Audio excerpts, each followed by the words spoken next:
Yeah, we're good. All right. Welcome in. What's up? How's everybody?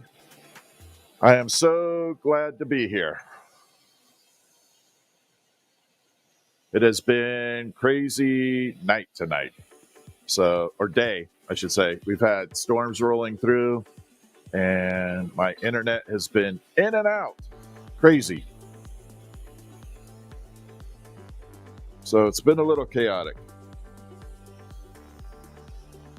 How's everybody doing? I didn't even get a chance to clean my bench.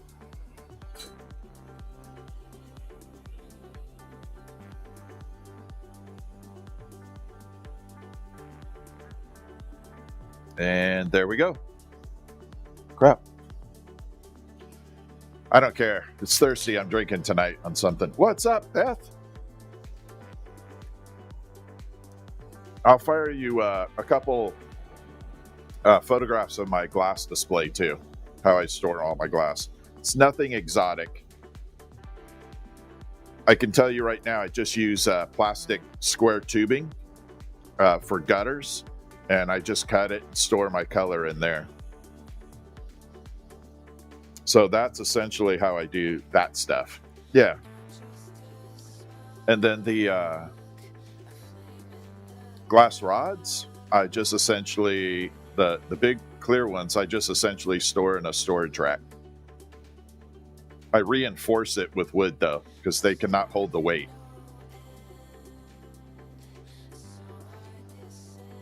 Oh, what's up, Jax? How are ya? Okay, so we're bringing this out. Obviously, Sassy, how are you? Thank you for the heart me. How are you doing? Hello, Christy. Okay, that is that one color that we were working with. So this color right here, that kind of turquoisey blue, turned into this. I'm doing good. Thank you for asking. I think I brought the good light out. I did.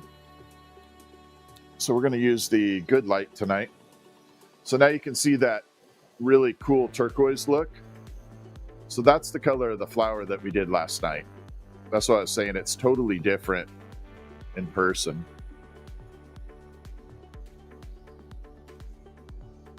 It looks fantastic. Thank you, everybody, for the gifts. Tubing's what you're struggling with? I'll show you how to take care of that, Beth. All right, so we're going to do another flower tonight, but I'm going to do some exotic ones.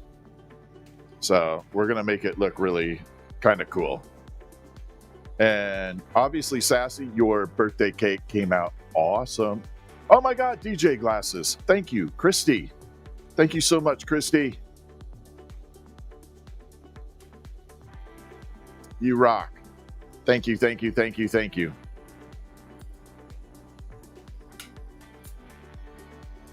All right, so we're going to start with this. Yeah, it glows too. It does glow really good.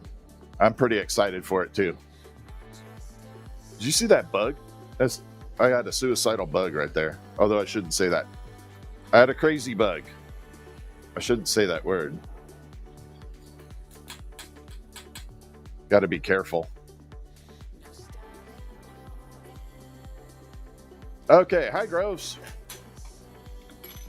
Okay, so this color we're going to do tonight, I'm going to mix a couple combo colors. So we're going to take this dark, super sparkle color. I love this color. Hi, Jojo. And it's super shiny. I mean, this is the sparkliest color I have. And we're going to use a dense form of amber purple on it. And we're going to twist it up and then do the flower out of that.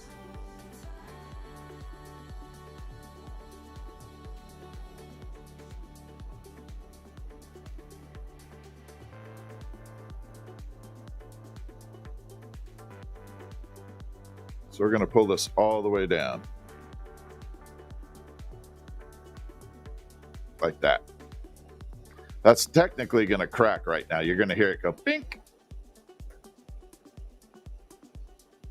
Because the whole rod did heat up.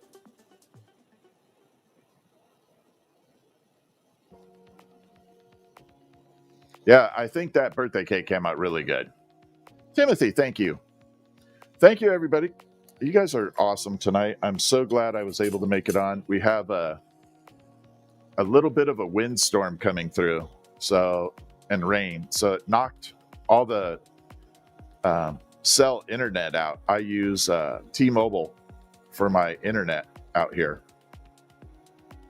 And it did something to the tower, apparently. So I didn't have internet. I had cell service, but no internet speeds. Which is hence why I'm on late.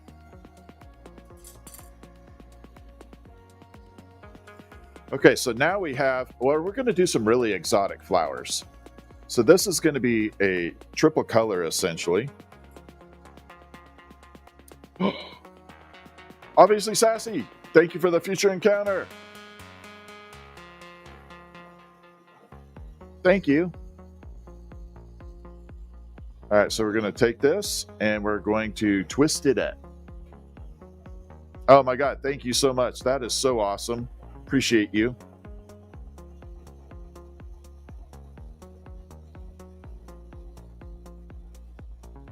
Hey, if I ever make my way out to Texas, there's a few people I want to stop and see.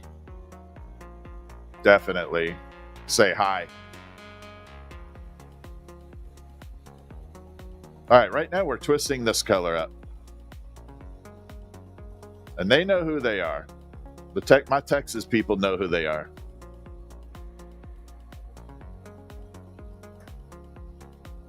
This time I'll have a car that goes over 55, though. If I drive out there.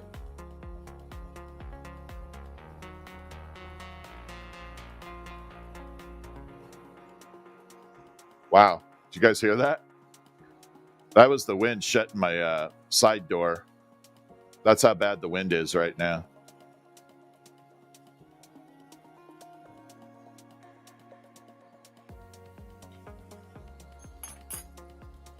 Okay, so this is a mixture of colors. So this has a dark amber purple on it. And it also has a shiny sparkle color. You can see it kind of shimmery.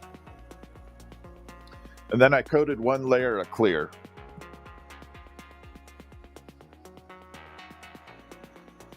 All right, 1 second here.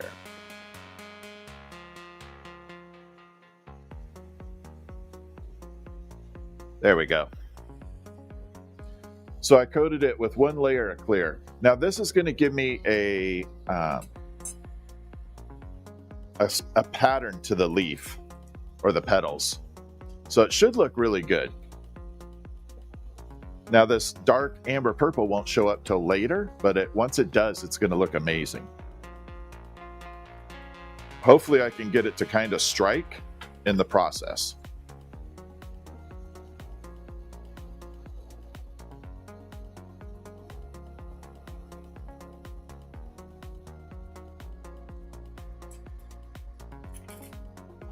The only thing I don't like about doing this type of color right off is because I didn't temper the swirl.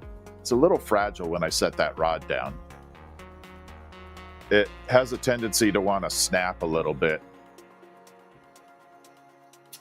Oop. Unless I do that. Christy, thank you for the DJ glasses. Appreciate you.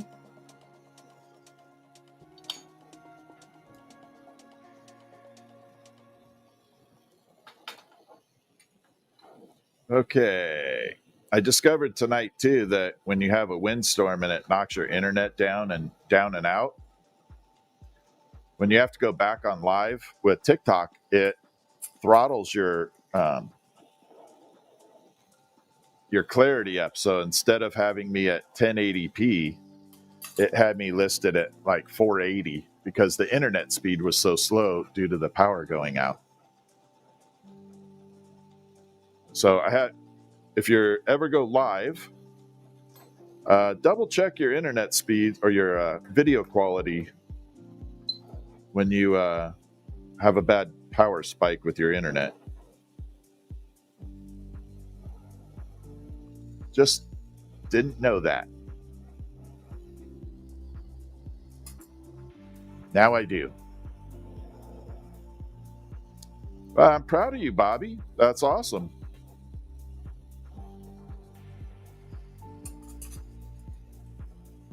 What's up, Lucky Lex? All right, got to give my usual shout outs tonight. We got obviously Sassy in the house, who is an amazing TikTok coach and wonderful person and a good person to follow anyway. But if you've ever wanted to grow your account or learn about TikTok or become a content creator, you should definitely follow her for her live streams. But also, if you are serious, think about retaining her service for coaching. Then we got Dragonfly Creation and Groves Glass, who are on their glass blowing journey.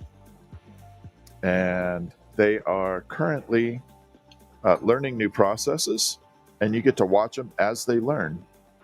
And that's a pretty amazing thing to see. We got Lucky Lex doing stained glass. And is it polymer? Is it polymer?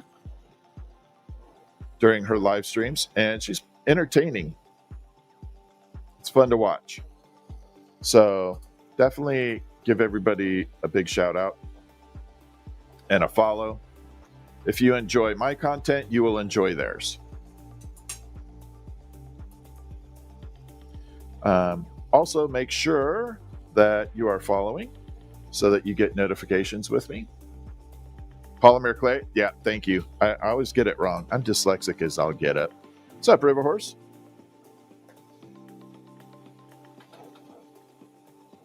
And then, let's see, right here.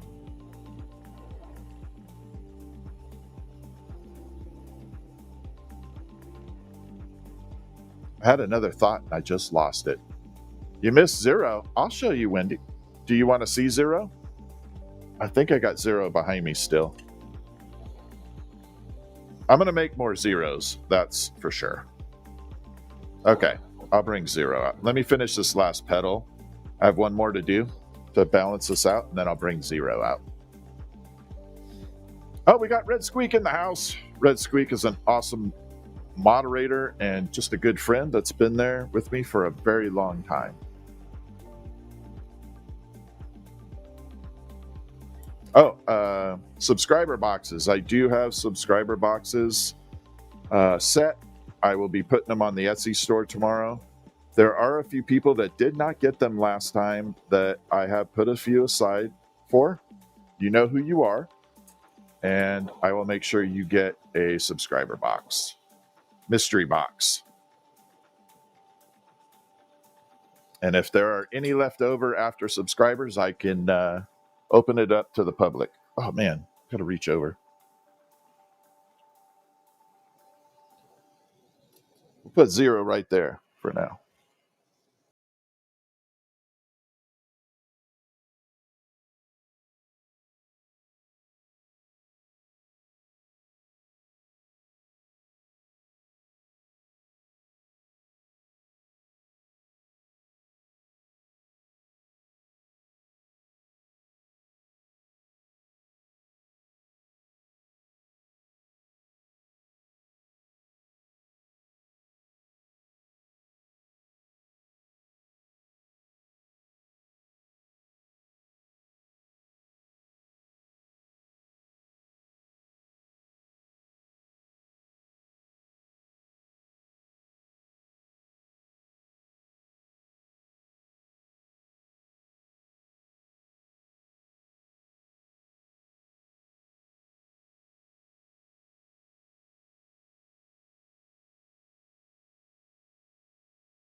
now. That's why I'm so late getting on. The internet was down. I use T-Mobile for my internet service, and it was out for a while.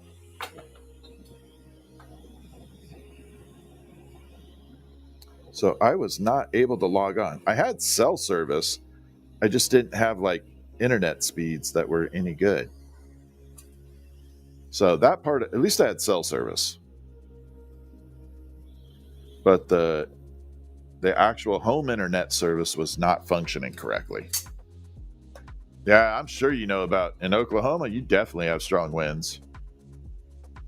Colleen, honestly, my tree normally has not been good. I've been looking on, they don't have fiber where I'm at. I would love fiber. I would absolutely love to have fiber. It's just not here. It's close, but they haven't implemented it. It's close by, but not perfect yet. All right, we're going to have to do a different design for this tonight. We're going to go a little custom. Yeah, they have it like a quarter mile away from me. I'm like, can you just go another quarter mile? Yeah, I'm like trying to beg them, can you please just go another quarter mile? Yeah, I attach the disc, then stretch it out to make it, and then I use that tool to carve the petal in there too. All right, we got to warm this up. So it's not just a matter of attaching the petal, you actually have to carve it. All right, we're warming this up. All right, let's see how this looks. Now look at that. Can you see the striations in that glass? I don't know if you can see the little lines in there. And it's gorgeous. But we do have to make it a little different tonight. What's up, Chris? So we're going to have to do some bendy, twisty stuff on here tonight. Because this flower came out a little smaller than I wanted. This will probably end up in a future subscriber mystery box.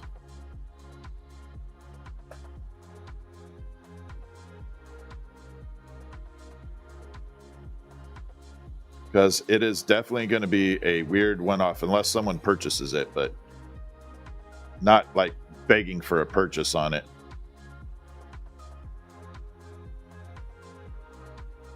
All right, we got to seal all that up. Make sure it's super strong. All right. Yeah, we're going to do it way different here. Yeah, this one's going to look totally different. So this will be one that sits on a desk. Bendy Twisty is this one's definitely going to have some character, trust me. This one's definitely going to have character.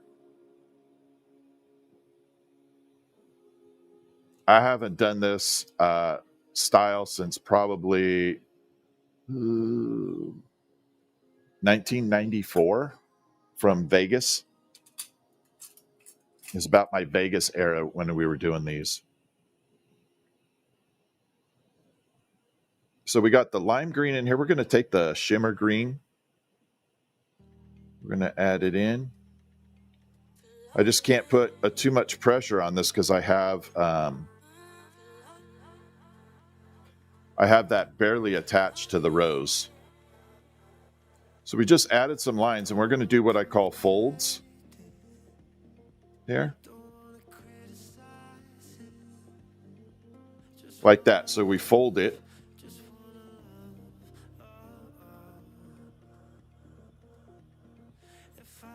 Kind of create a viney look.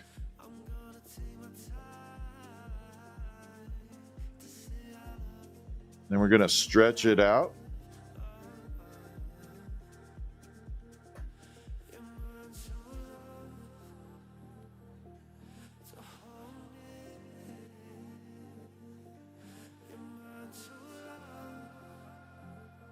Give it a little bit of a twisty.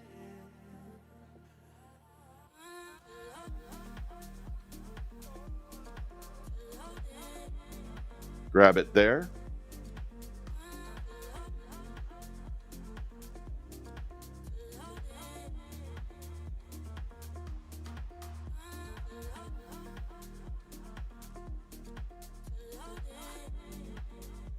We're just going to come in.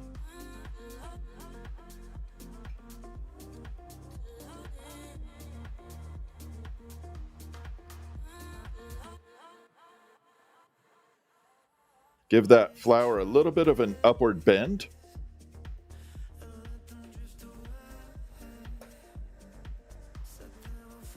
God, I haven't made this in so long. I'm so out of practice. So it's sitting like that for right now. So when it's sitting on the desk or something, it'll be sitting up, but we got to add some leaves to it. Otherwise it looks dorky.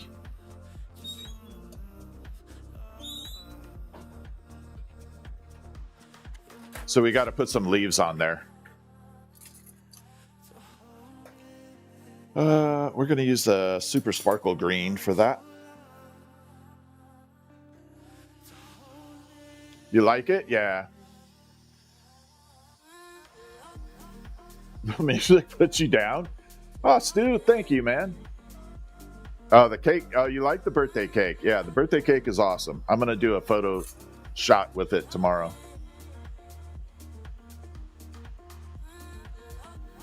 Oh, thank you. I don't know if I'd say I'm pretty smooth. I'm a little crusty. I'm a little crusty, a little rusty. I'm kind of like a pirate. I think if I was back in the like 1700s, I probably would have been a pirate. Oh my God, the Christmas pen looks amazing. I have to finish the fitting for it, but yeah, it looks really good. I don't know if I brought it out. I think I brought it all out. Give me a second to finish this up and I'll show you the items from yesterday. I'm trying to get photo shoots of everything. So, all right, so we created a little leaf pattern there. Now, I don't like my leaves to sit there and just look all, I call it dorky because they are. If you just leave them round, the leaves are so dorky. Survive childhood? Probably not. I don't know. Like I said, I would have been a pirate. Arr. Okay. And we'll just leave you on. I'll use another one. Yeah, let me finish these leaves. I'll finish that rose up, and then we'll grab the stuff from yesterday. What's up, Patrick? I'm doing good. Thank you for asking. Yeah, I'm doing absolutely fantastic. How are you guys doing tonight?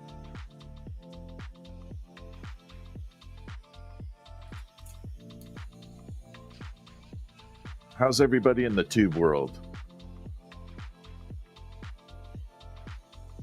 Okay, and we bring this out a little bit more. So I'm going to show you what I mean by what I call dorky leaves. So this right here is what I call a dorky leaf. It's got a pattern to it, but how many leaves actually look like that? Not many. So I like to take a little glass rod, attach it to the end, heat up the flat surface, and stretch it out a little. And throw a small curve into it with a bend like that. So the shoots are not going straight anymore. They do have a little curve to them.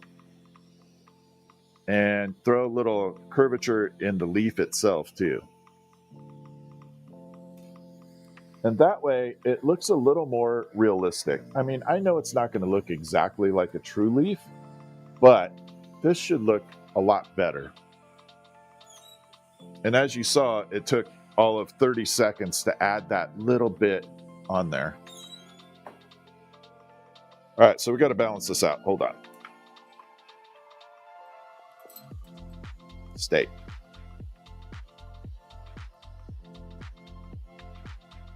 Okay.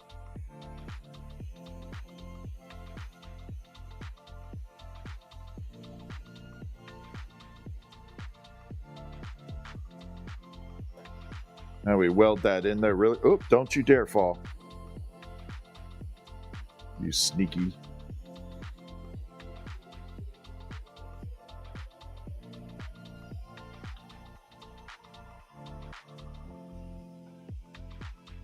Not today. Now I have to bend this again because it moved on me right there and I was too scared it was going to really warp it.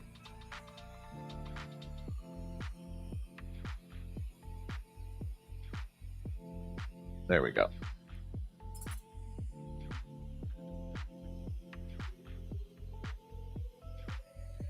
We got to give it, it moved too much. I got to give it a little bit more of a bend here.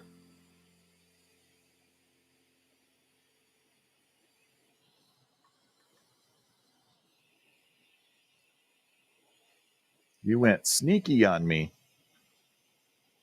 There we go.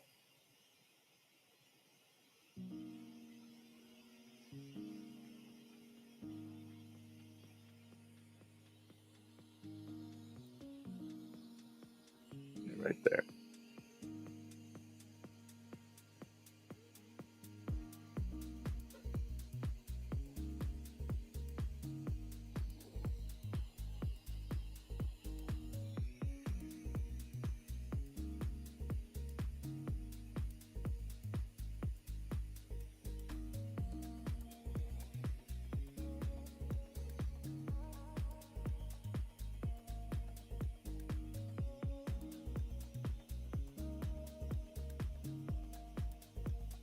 Not bad for not having made this in like 30 years.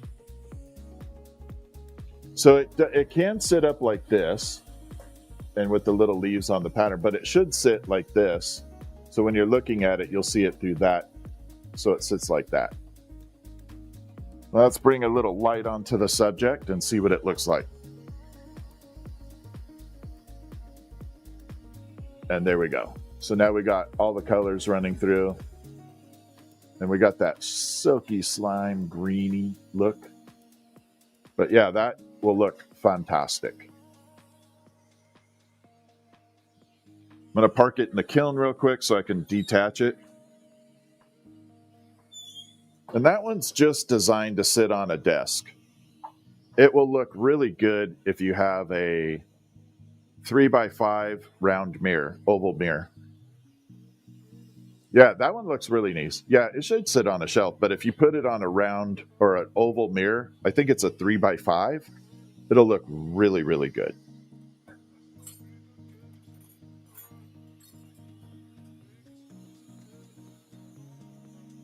This is Boro, yeah.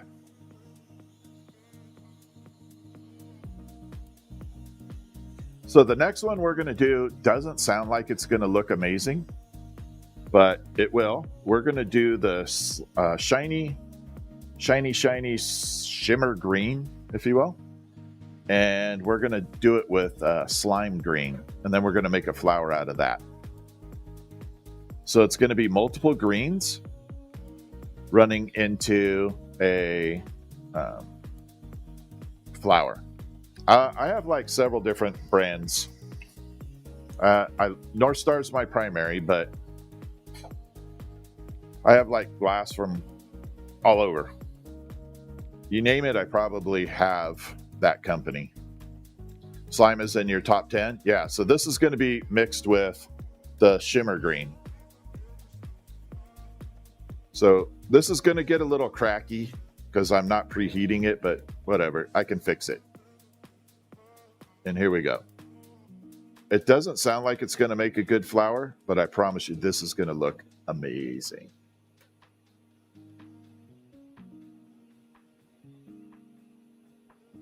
So we're just going to stripe all the way down, and then we're going to create what's called a latticino or a cane, or as I like to call it, just a twisty. Doesn't have to be anything special. Now I'm going to make a little bit more than I did last time because that wasn't quite enough for what I wanted to do. So we're going to consume a lot of this. Right there. Then we're going to go to the other side and do the same exact thing. I'm waiting to hear that crack where I just ended right there. You might hear it, it'll go pink. Then we might get lucky and it may not do it.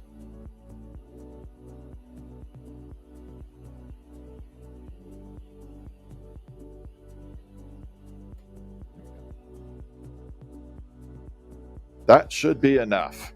We should be good.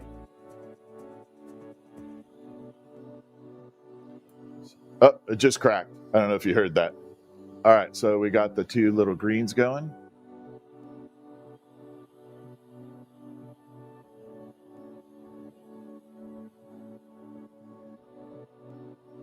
Okay, there we are.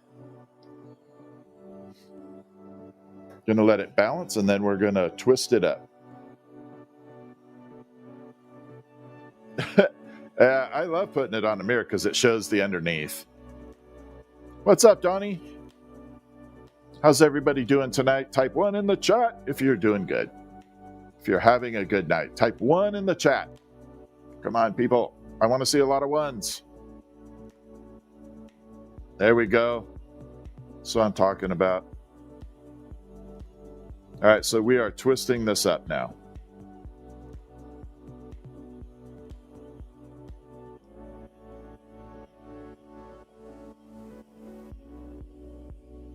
Now this is going to give each petal a little bit of a striation in it.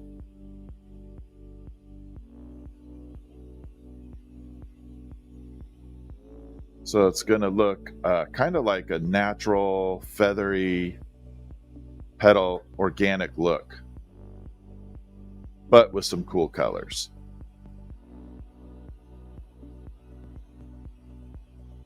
And that is what I'm shooting for.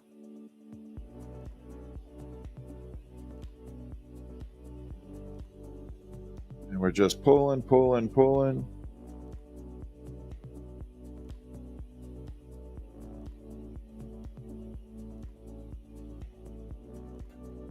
We're going to pull it a little bit smaller down here because these will be the first set of petals going on. So it should be a little smaller.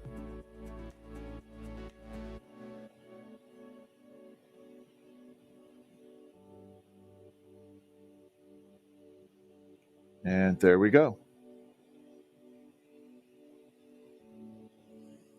That should be enough, I'm hoping. What's up, Betty? So we got multiple colors bouncing through it of greens. Gonna let that cool off for a second. We're gonna create the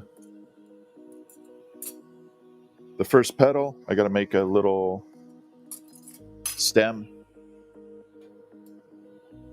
Right about there. Hi, how you doing, Betty? Good to see ya.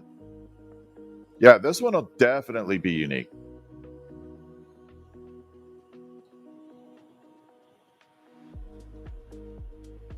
I think I like greens for a flower. I know it doesn't make any sense, but I think they look good together.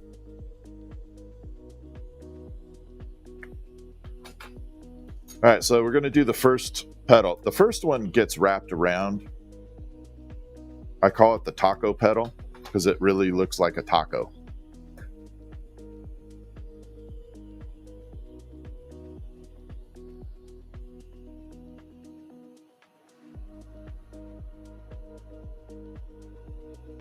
So we go from this stage here, and we're going to, again, turn it to the taco petal.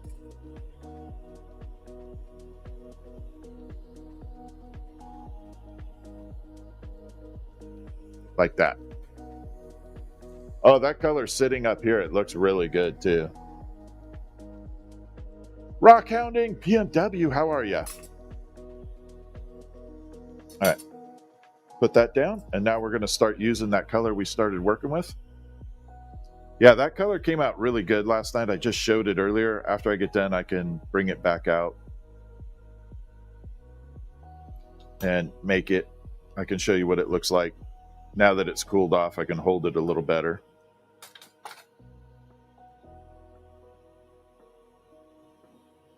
So about every third or fourth petal, I will show you where we're at.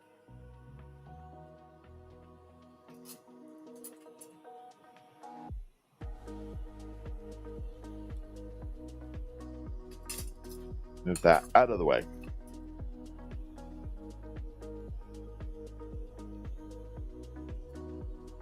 You're doing good. Awesome, rock hounding.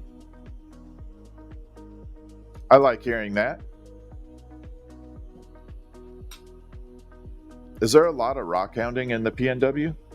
I'm sincerely curious.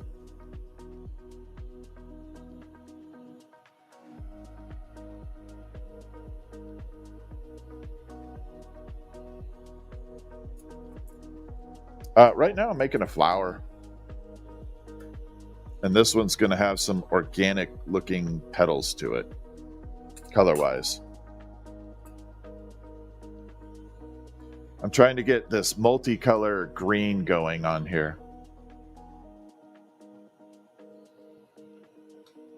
And in the beginning, it's not going to look super amazing, but as we start adding more and more petals to it, and you start seeing what's happening with it, then you'll understand what I'm shooting for here.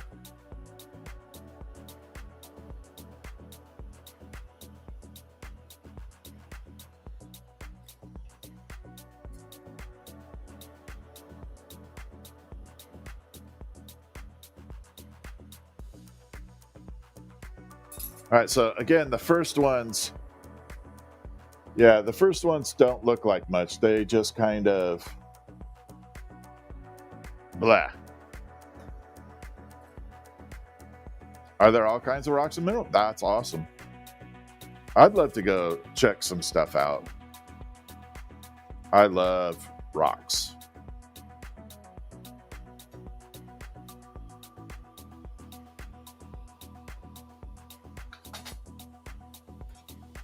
Okay, let's get some petals going in.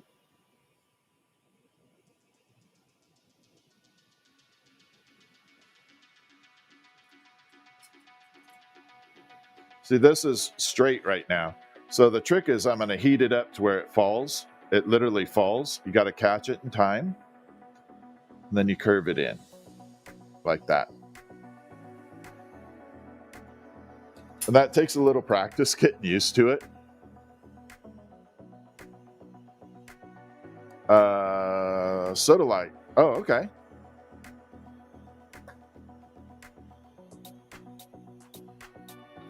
Yeah, that's the first part. When you first do that part where it starts falling and you have a little doubt in yourself as to whether you're going to catch it in time, it's a little scary.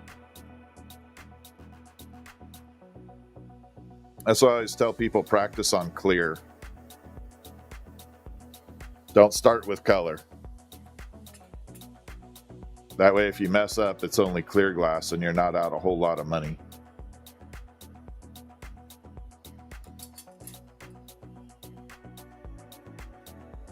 And one more, and then I'll bring it in and you all can see where it's going from here. Now it'll start looking a little bit like a flower.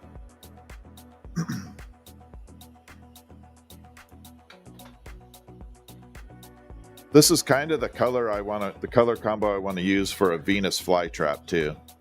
I thought that would be an amazing plant to make, a Venus flytrap. Especially if you make a little fly to go in it. That would be funny. This is, a lot of people call it a rose, but it's just literally a flower. It's not technically really rosy. Sorry, bug just landed on my nose. All right, so now we got colors starting to show through. And it's starting to have that triangle look. Yeah, I think a Venus flytrap would be really cool.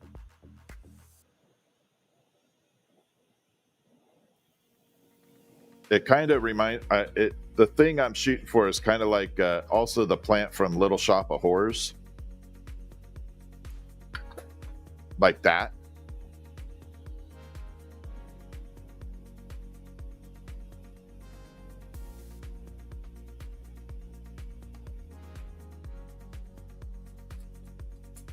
All right, we're going to come through. So again, straight petal. We're going to heat it up. I'll try and bring it up so you can see. See that flop?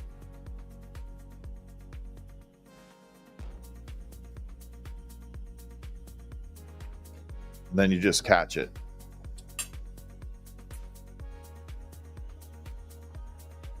Pitcher plant? I don't know what a pitcher plant is. I would have to take a look at that. Thank you, Father Time. I like making plants and flowers.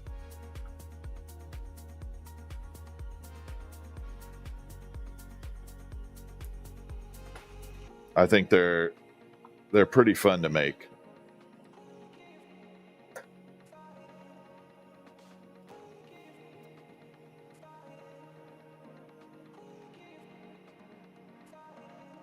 Again, if you ever want to see the best flower plant collection in the world made out of glass, look up the Harvard Botanical Gardens in glass.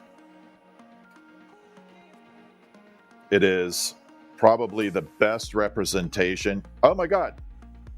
Yeah, that's what I was just saying, random consumer. Funny. It probably is the best example of glasswork, one of the best I've ever seen in the world. And it was a father-son duo that were commissioned to make this entire garden. Exaggerated Venus flytrap? Yeah.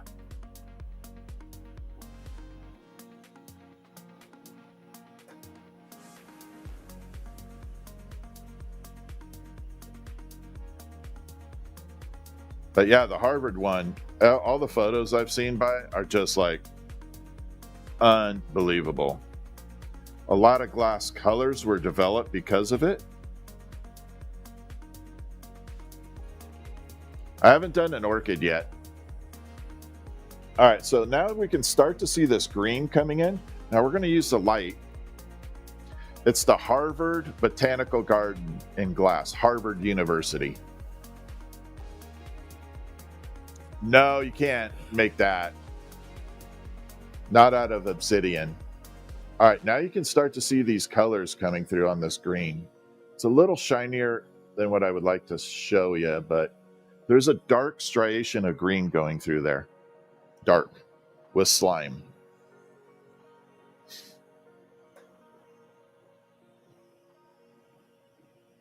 But yeah, the Harvard Botanical Gardens of glass.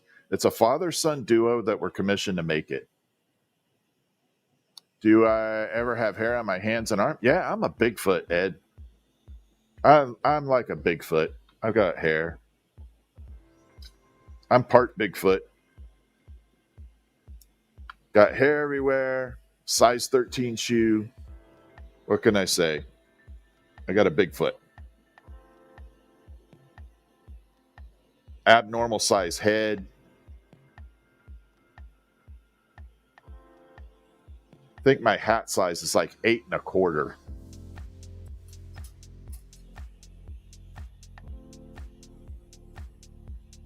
That's one big ass head. In fact, funny true story. When I was playing high school football my senior year, there were no helmets that fit me. So they got one from the Seattle Seahawks. They were the only one that had a helmet in my size head. So I had to go like 4 days without a helmet during my practice.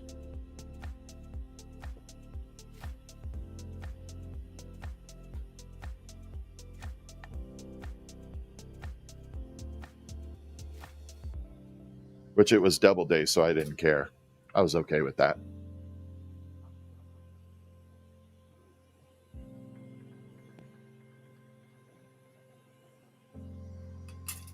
All right, I think we're going to have enough to make this one look the normal way.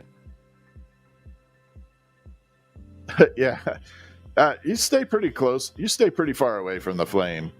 But the torch itself is not hot to touch. The flame is, but the torch itself is not hot.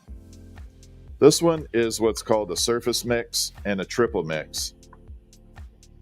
So instead of the gases mixing inside the chamber, they mix as they exit the torch face, and they converge right at the torch face, right there. Which also changes the flame chemistry a lot, and how you work the glass. So if you have a pre-mix torch, this is your hot zone, real close to the tip. This one, the hot zone is up here about 3 inches, because that's where all the, yeah, it is crazy. Told you, Chris. So the hot spot is up here where the gases are fully mixed, because they're not completely mixed down there.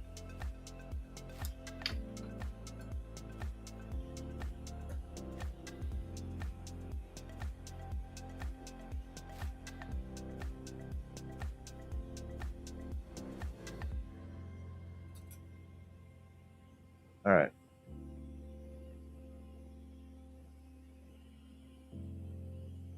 And there we go.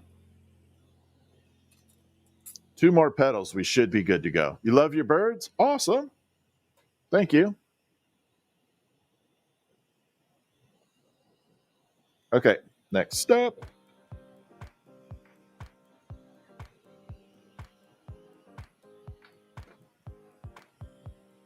Two more petals.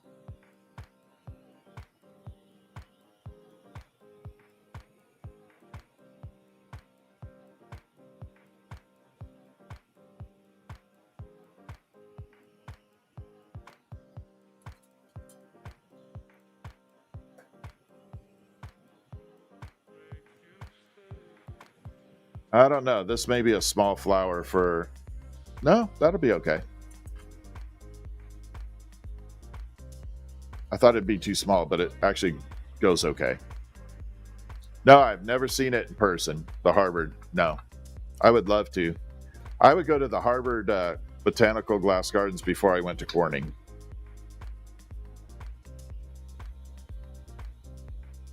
Not saying Corning's bad, but those flowers are pretty freaking amazing.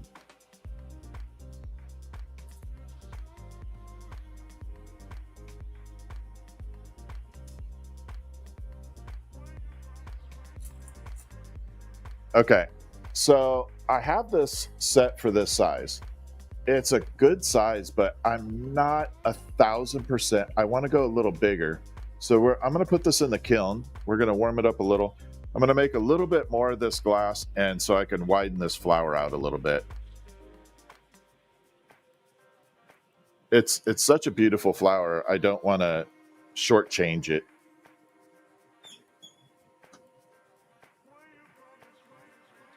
So we're going to do a little more Latticino, and then I'll feel better about finishing that off. Let's grab this. So we got our slime and our shimmer. Yeah, this flower is going to be outstanding. I had never thought about making a green flower rose before. And someone challenged me to do it. And I was like, all right, fine. Challenge accepted. And after I got done, I was like, wow. I should have done that before.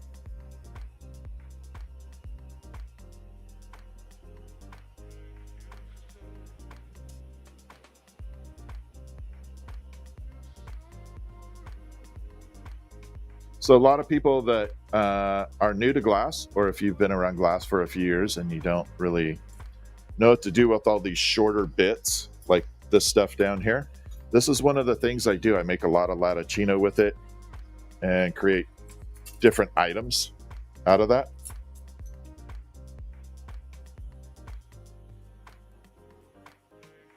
Makes for really good projects.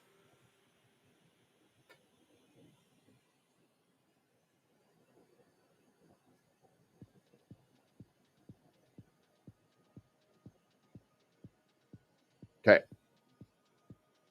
Gotta crack my knuckles. Okay, so this one we're going to make a little bit thicker because I want to get the outer petals a little bigger. So we're going to slow down the rotation and push it together as I'm twisting. It may not make the perfect twist, but it'll be the right density. be the right diameter for sure.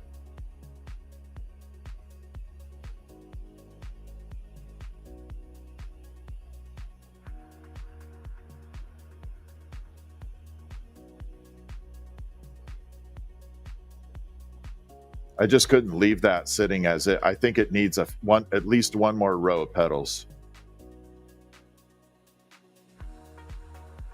And I'll show you the difference, and I think when you see it, you'll agree.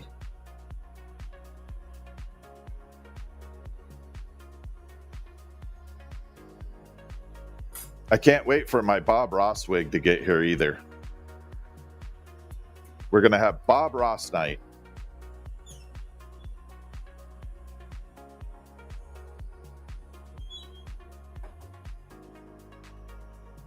Yeah, Betty, you definitely got to go check it out.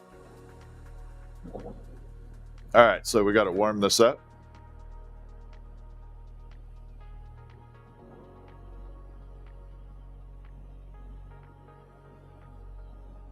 All right, there we go. Oh, that's awesome, Daddy Rhodes. All right, so this is it without the extra layer. Okay. Now let's get the other layer on here. You'll see the difference it's going to make. I do have quite a flamethrower. I got a Targaryen dragon down here. Yeah, probably going to make some pretty little trees. Happy little trees. It's probably going to be my first project with the Bob Ross night. Happy little tree.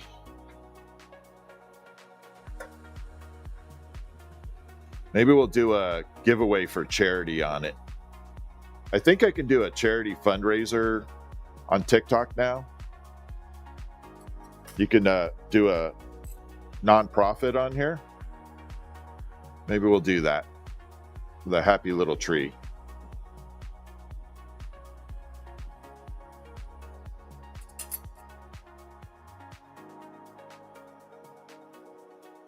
I'll see if I can do that. Am I the Food Network guy? Nope. Nope. I've eaten enough food to be a Food Network guy, but no, I'm not.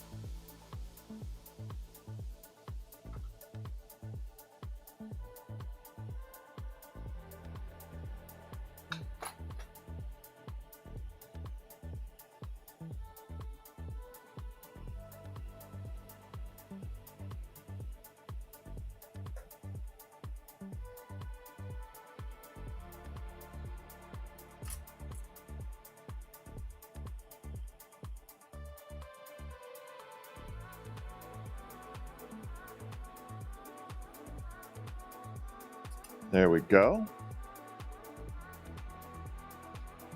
Okay, one more here. Yeah, that made a big difference.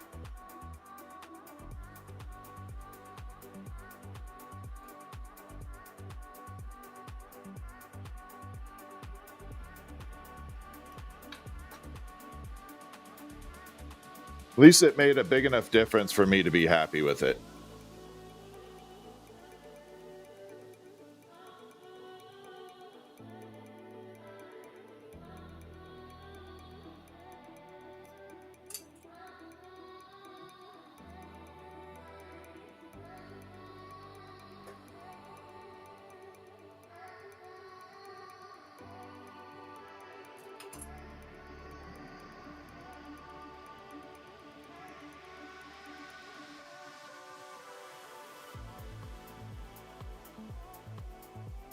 All right, so this is, see how much it just kind of, I did not know they had a Bob Ross Monopoly game. Holy crap.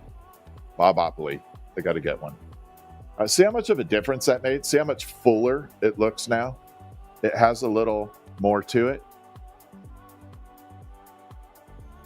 And there we go. So there is the green effect from it. There. Now you can see the different color greens running through it. And that way, we'll do it from behind even. Yeah, it's definitely cool. Kind of looks like a succulent. Yeah, everybody sees something different. I just call it a flower.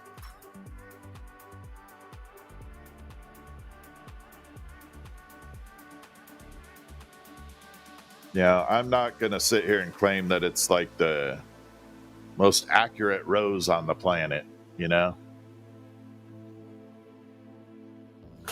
My stuff, I love making things whimsical and kind of my own way. I'm like the Dr. Moreau's island of glassblowing. I kind of hybrid my own stuff together.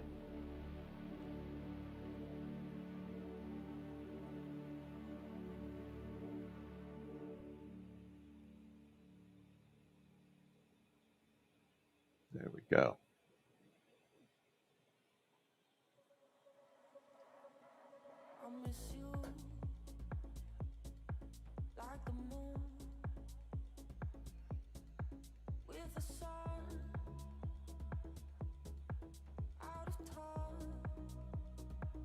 Now, because we got some extra green, I think I'll add some leaves to this one, to the side.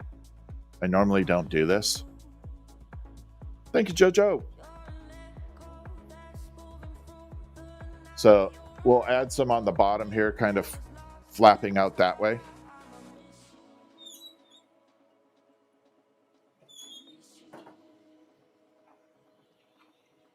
And then I'll grab all the stuff from yesterday. Before I start another project, make sure I get the stuff from yesterday, because you know how ADD I get. I get total ADD.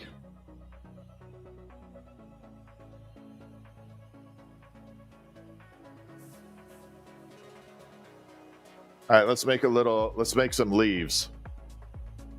Now this leaf, I'm going to do even more detail to it. It's going to be a little bigger. We're going to carve in some side striations in it. And this is the tool I use to make the leaves. You can see the impressions in there. Now this one I actually made out of a brass plate. Back in the day, I actually had to take a Dremel and carve every line. Narrow, spicy for the win. That's right. But yeah, I made this one. I didn't want to have a leaf maker that everybody else had, so I created my own pattern. One, I wanted to be a little different, but two, it was much easier to identify my work with someone saying, you know, back in Vegas, someone would say, oh, you know, that wasn't, you know, I bought this piece from you at our store at MGM, and someone would say, oh, is this your work? And I'd be like, nope, not mine, not my leaf.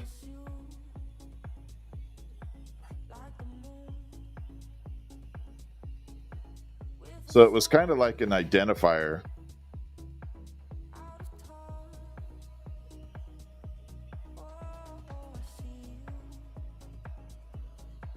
Kind of like a signature. Okay.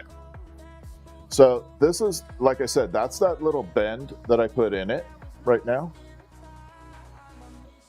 And now we're going to carve into it and pull it down. Yeah, kind of like a trademark.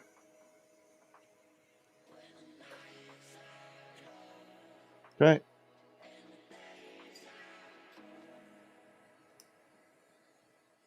I use the backup knife.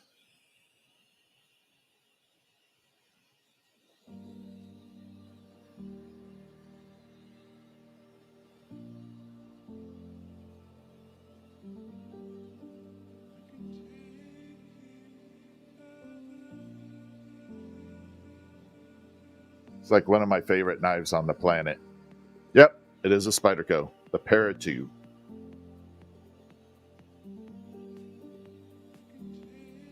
One of my favorite knives on the planet. I have one that's with me all the time. It's like an American Express card. Never leave home without it.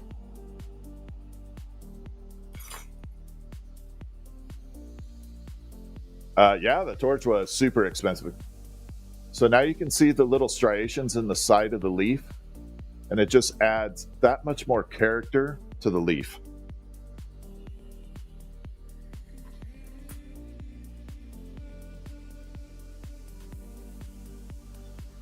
Then we're going to separate it and do one more.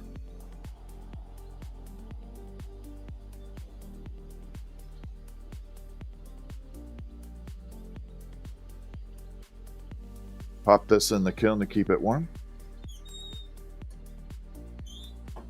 See, little details. Little tiny details matter.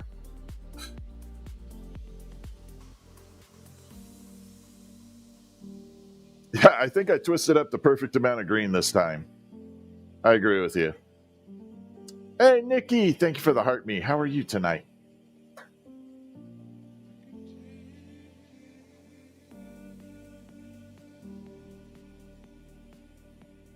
Actually, I'll show you what my filter does since I got this. So my glasses have a special lens called the didymium, and they filter out certain light spectrums. So notice how bright this is? The green's going to show it really bright. Now watch.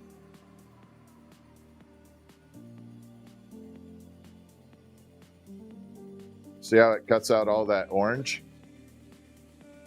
versus that. Now I got to wash this lens, but it's got all kinds of spots on it. I'm doing really good. All right, time to make a leaf out of it. Again, we go from a round little section. We're going to pull it out into a, yeah, you'll work. Pull it out into an elongated form. Give it a little character.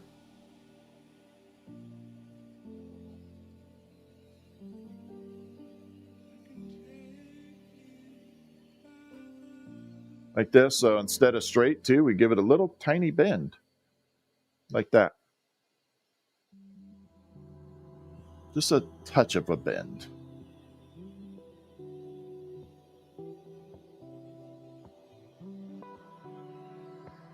Again, this is just little details I like pointing out. And then we're going to take it and we're going to carve on the side. So it's really, this is what I like to show. This is without carving the sides. Now we're going to add the little indents here.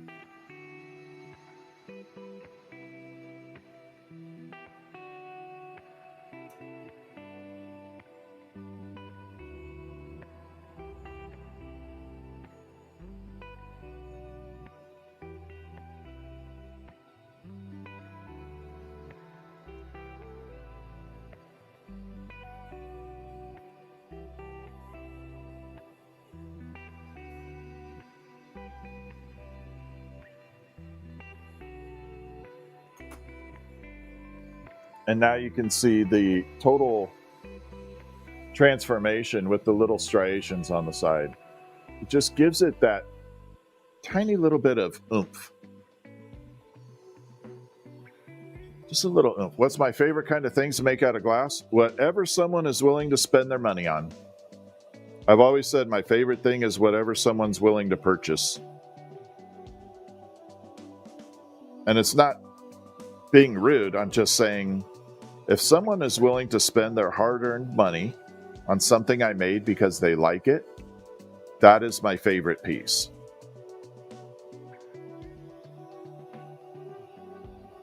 Because I think it's pretty freaking cool that you have tons of things you could spend your money on, and you chose something that I made. That is like the best.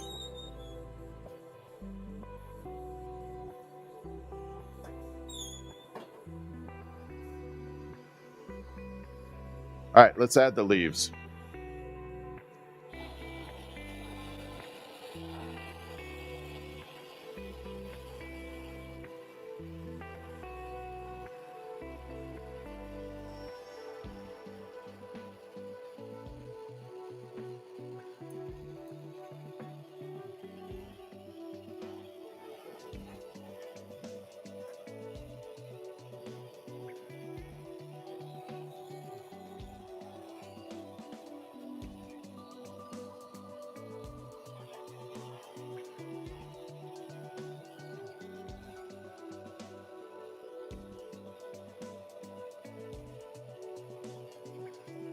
Tiny little bend in there.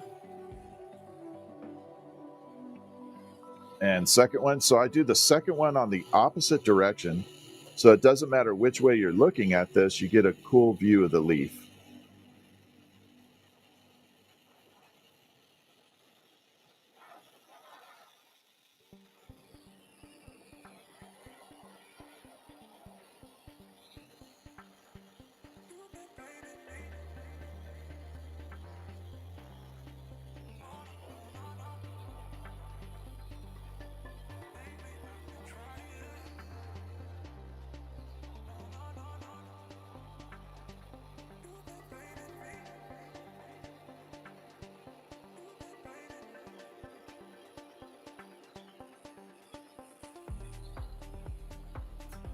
Like that. So it won't really matter what side you're looking at it from. And then top down, you can kind of see the leaves coming through. It doesn't really matter anymore. And again, one more shot here. Good night, Lucky Lex. Thank you. There. And that is the green that we have going on. It is super shiny, sparkly green, beautiful. I wish you could see this the way I see it.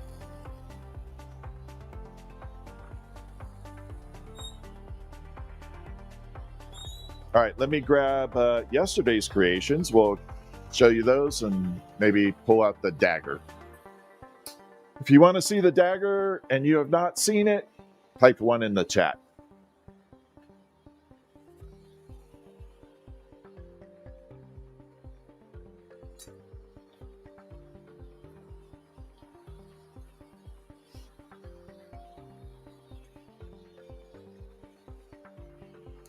Okay, pop this over here. Got to be careful when you're putting cardboard on your putting cardboard on a glass blowing bench. Could be a little scary. All right, we'll bring the dagger out first. So if you've not seen this dagger, this is one of my favorite pieces, not for sale. It's just one of my pieces I absolutely love. Again, not for sale.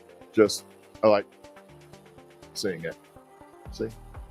It's got a pretty sharp point on it too. That is a very sharp point.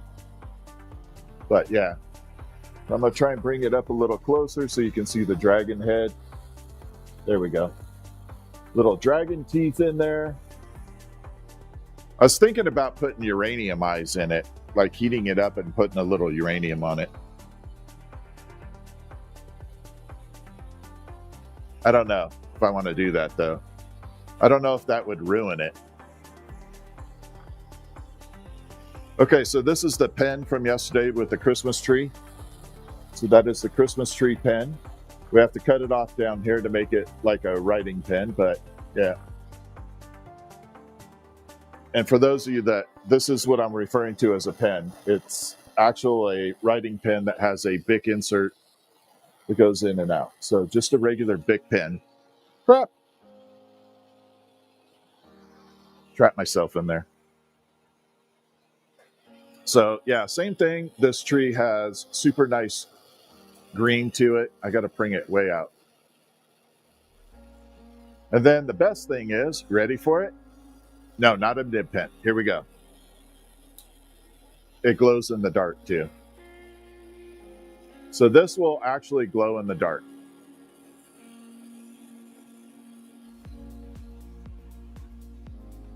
That's a cool freaking pen. And then this is the rock candy. I don't know how much I like it, but this is the rock candy for Christmas ornament. I'm debating on it. I don't know yet.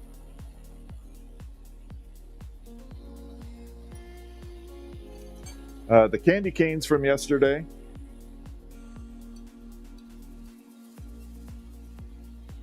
Like that.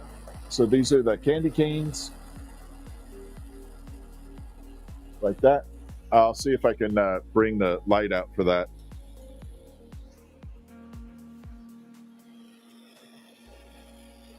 So there is the candy cane. Damn it. Get your orientation, Jason. So it has a really nice shimmer to it. There's red, there's white, there's green. Looks awesome.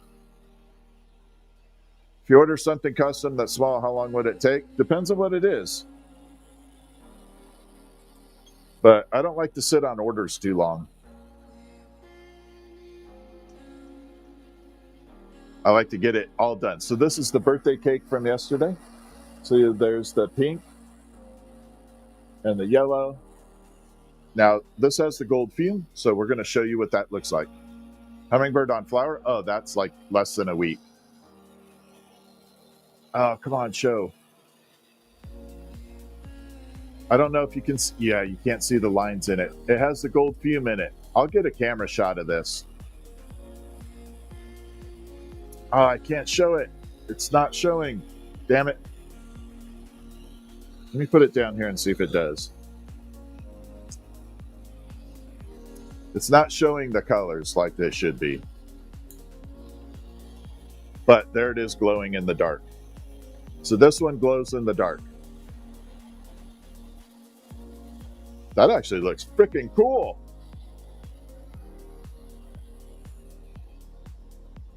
Yeah, there is a link. I can link in the chat though if you like. Yeah, maybe against my shirt. I don't know. Oh no, that's the black light.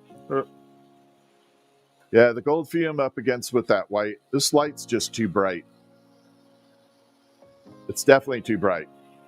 That's Sassy's cake. God damn it, just shine myself in the eye.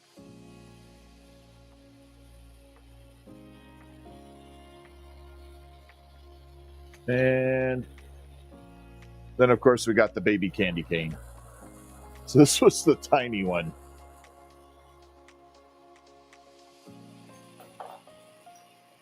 I gotta trim this rock candy up. Hold on.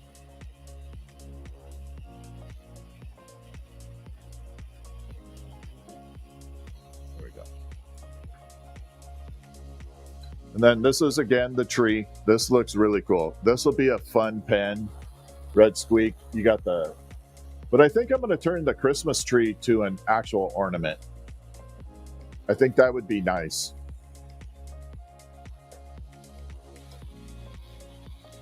And last two. Almost dropped it. Of course, the ribbon candy. Now this should show good with the light. Oh, there we go.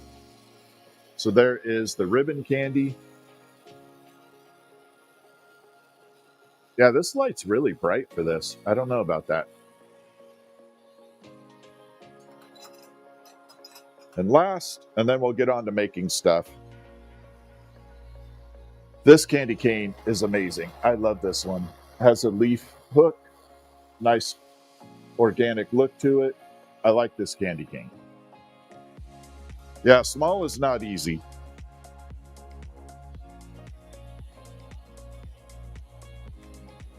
All right, let me move this out of the way before I burn my cardboard box.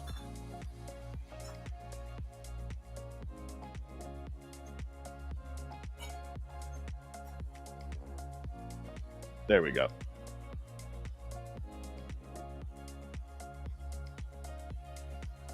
All right, that should be safe up there.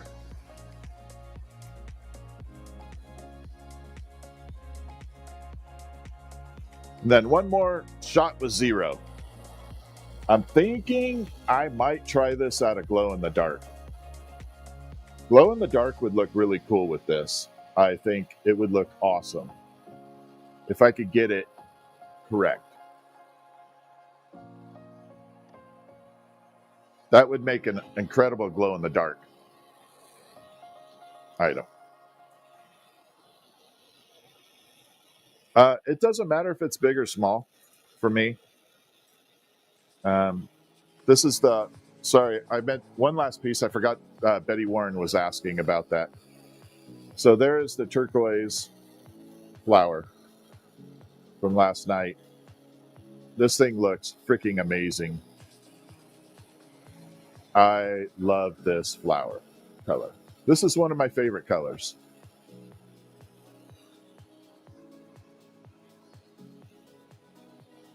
Yeah, that is one of my favorite colors.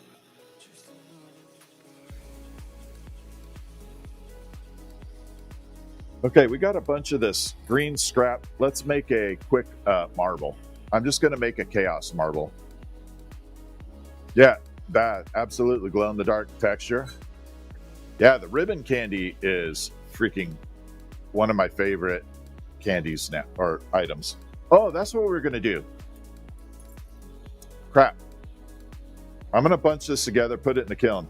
I wanted to do the peppermint with a wrapper tonight. So we're going to make the peppermint candy with a cellophane wrapper ornament. That's what I wanted to do.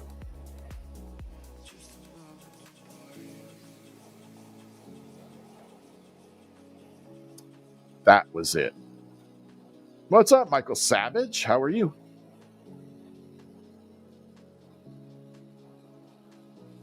Goku, I appreciate you, man. Thank you for joining in tonight. Random Consumer, I love that you're chatting.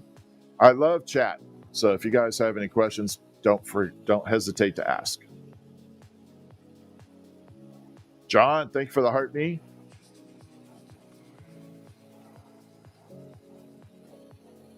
Okay, so we're going to make the, again, we're going to do the peppermint swirl with what will look like a cellophane wrapper on it.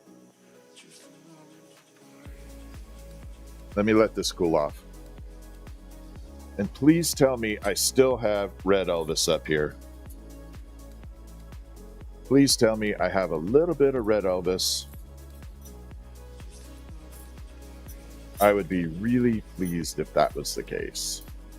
If not, I got to go grab it because it will not work with the other one.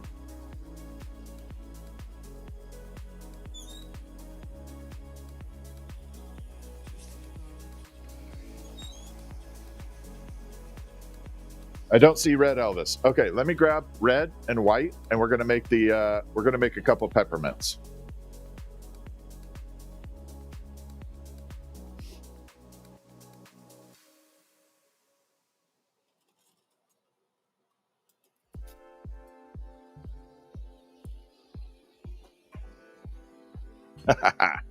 I can't wait to do this. This is going to be fun. I have made this before. I have definitely made these. Haven't made it in a while, but it's going to be awesome. Hi, Gail. Pablo, what's up? What age did I start? 8.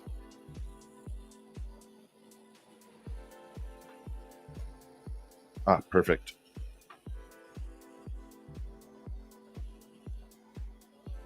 Right there.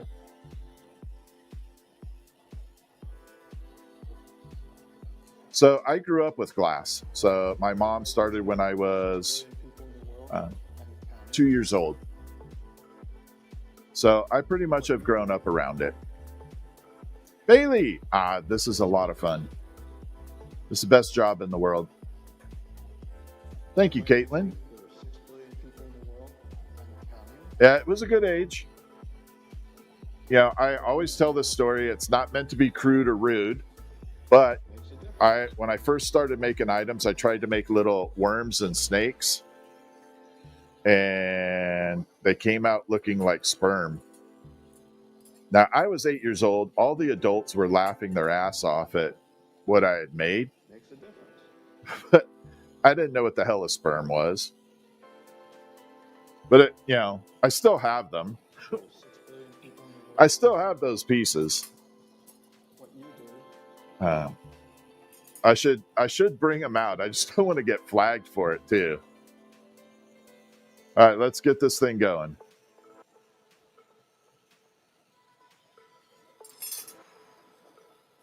Yeah, I would hate to get a suspension for showing sperm.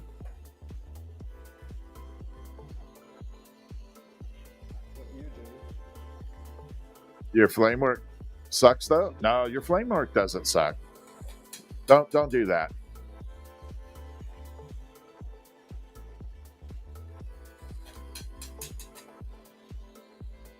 You keep it positive. You got this. It's a tadpole. Yeah, kind of. Yeah, I guess I could call it that. If you want, I will dig them out of my storage bin in my house, in my little separate drawer, and I will bring out my 8-year-old first items, the sperm.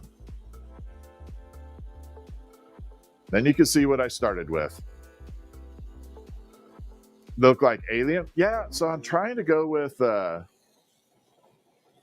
I'm trying to go with an avatar look. You know, from the movie.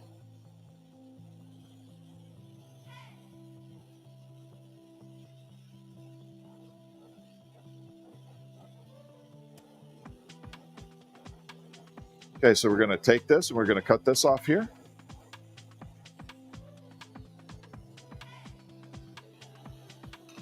Man, I didn't even get a chance to clean my bench. It's still a mess. I'm so embarrassed.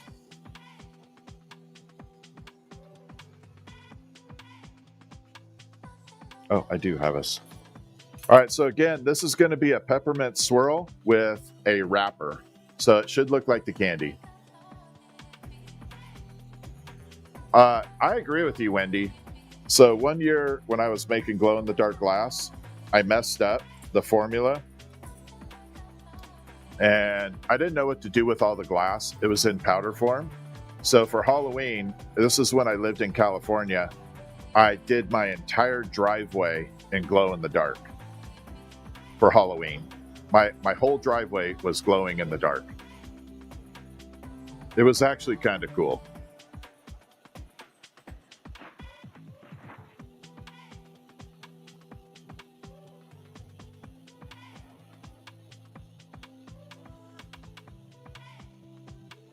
And it stayed glowing for like 3 months.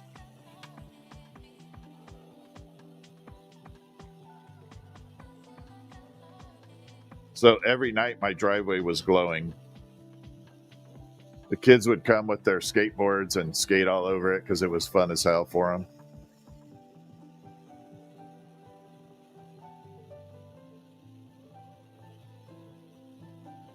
And I didn't care if they were skateboarding on my driveway. My ex-wife was like completely rude to the kids. I was like, let them be kids, damn it. They're not doing anything. They're just skateboarding on it.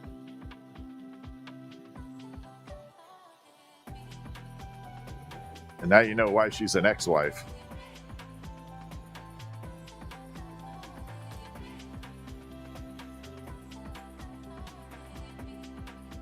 There we go. So now we have white all the way around. Cherry Dough, thank you for the rose.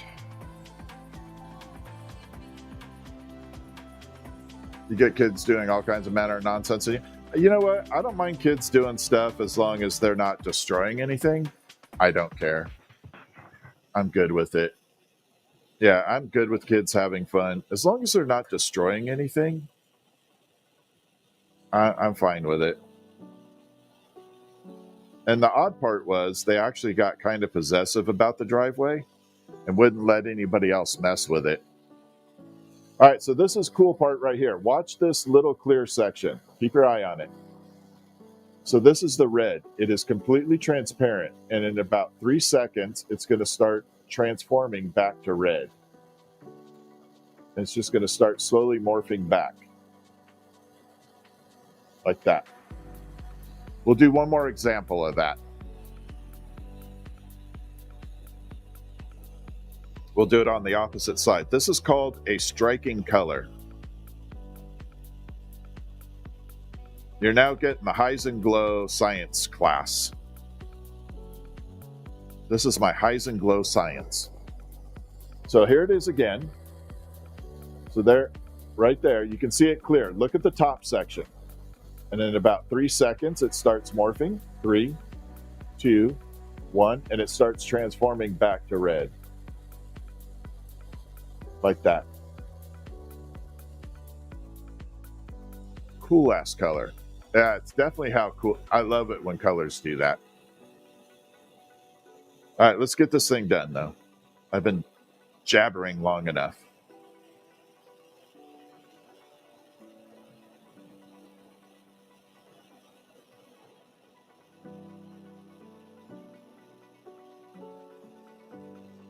We're going to come around this way.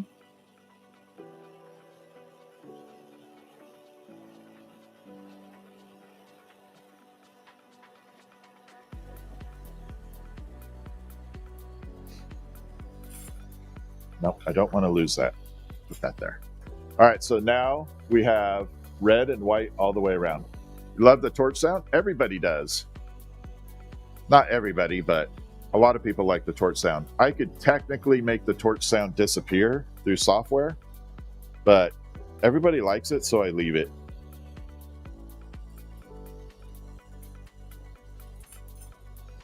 All right, so first trick is we got to get this. This is really important right here. We got to get the front organized. See how it's all discombobulated right now? Got to get it organized. So we're going to pull all the colors to the front.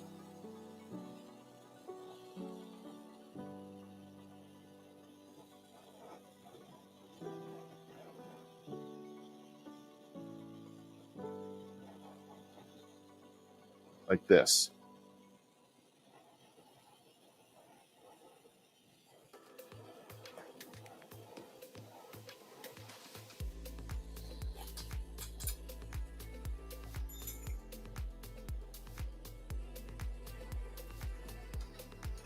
Okay, damn it.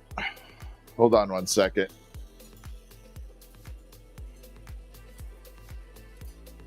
Remember how I was talking about don't let hot glass sit on the on the wrong places? Hit the cardboard. What's up? Everybody's doing good. Yeah, we do need special glasses. I'll show you. Here we go. So this is in the flame. This material is just like my glasses. And look.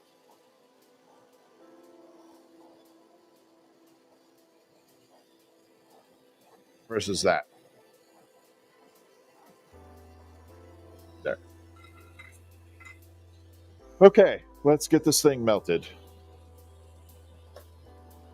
Please tell me I have one more 6mm floating around here.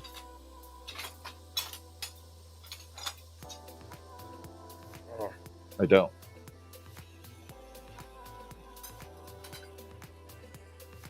All right, we're going to have to cut you.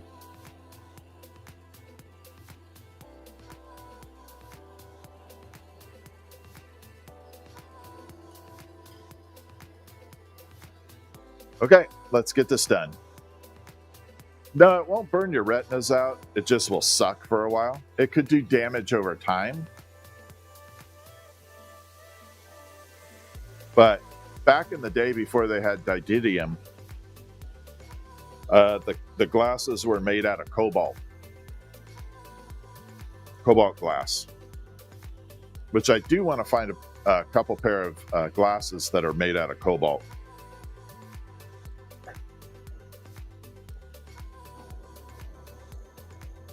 Actually, I got to flip this around this way. Hold on. You ever seen the movie Dracula with, oh my gosh. I can't think of his name. Damn, it's one of the best Dracula movies. But he's got those really bright blue cobalt glasses. That would be cool-ass sunglasses to have. All right, so we're pushing this together, creating a spiral. No, not Vincent Price. Damn it. I can't think of his name. Gary Oldman. Yes. Thank you. Yeah, the glasses that Gary Oldman has on during that movie, I would love. Yeah, that would be an amazing set of glasses. All right, so we got a spiral running. You can see that kind of running around right now. And then we're going to do the same thing over here.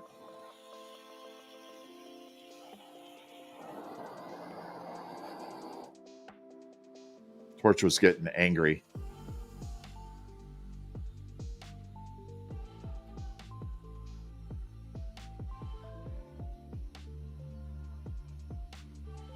then I'm spiraling the same way here, but I need to taper this end off really well. So it's got to come to a nice termination point, or it ruins the whole piece.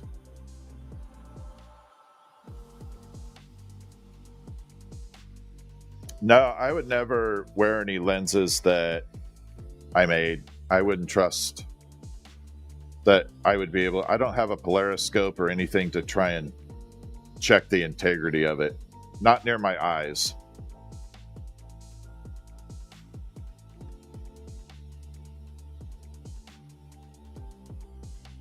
I would not feel comfortable with that.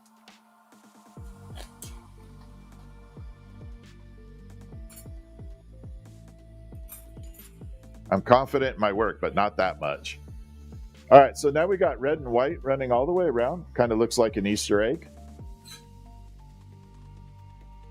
Yeah, exactly. They need to be done correctly. Oop. Sorry, got to get the dead bugs out of there.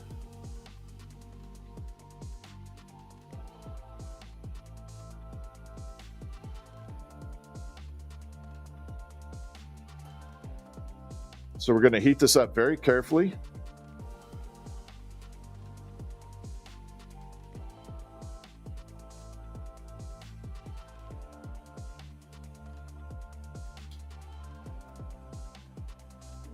Nice and easy.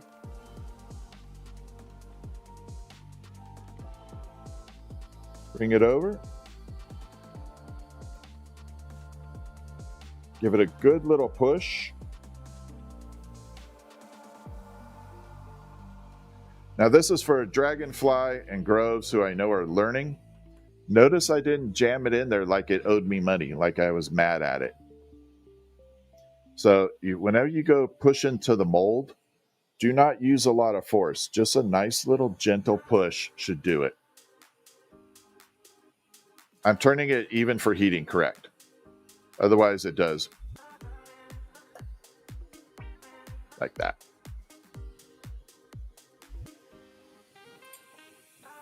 So now we have a little spiral, like it owed me money, that's right. Now that little center will come into play here in just a minute.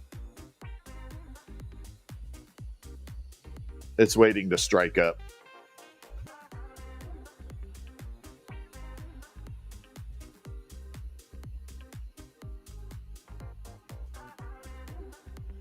Center it up there really well. And we're going to do the same thing over here, except this time we're going to go into the flat surface. Maybe I should use the mold first.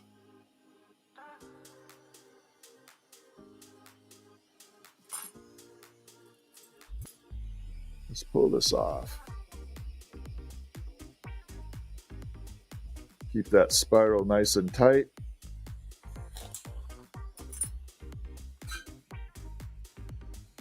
Okay, we are looking absolutely fantastic. How's everybody doing tonight? Thank you for hanging with me. I love having people in live streams. I think it's freaking the best job in the world. Get to glassblow, sculpt glass, and talk with everybody here. I have the best damn job in the world.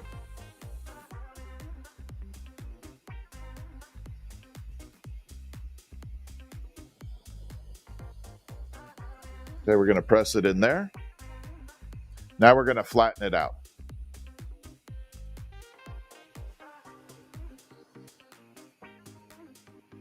Because we're making a candy. Candy Andy.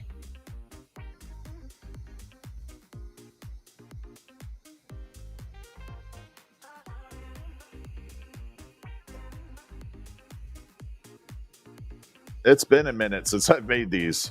I'm really slow at it right now. I can't believe how slow I am. Yeah, it could fracture a tiny bit, but not so much with borosilicate. Okay, so we got I'm waiting for the red to strike up. You're going to see it get a lot darker and better looking here in a minute.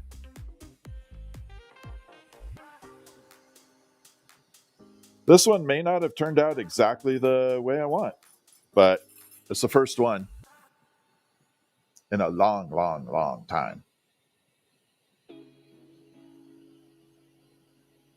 I definitely probably should have way more white and a little less red on this. So I might try another one right after this, see if I can get it right, because this one's definitely not perfect. But it's a great, color-wise, but it's a great example, and there's nothing wrong with it.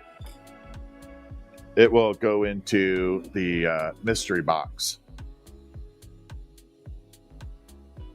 which means I will have probably 1 or 2 more mystery boxes available from what I already have. Get rid of that. Yeah, this glass is commonly referred to as Pyrex. Pyrex is a brand of glass. The correct term for this is borosilicate. Borosilicate. But Pyrex is a brand, but most people know it as Pyrex. When will they be available? Probably in the next day or two. I have a lot of boxes done.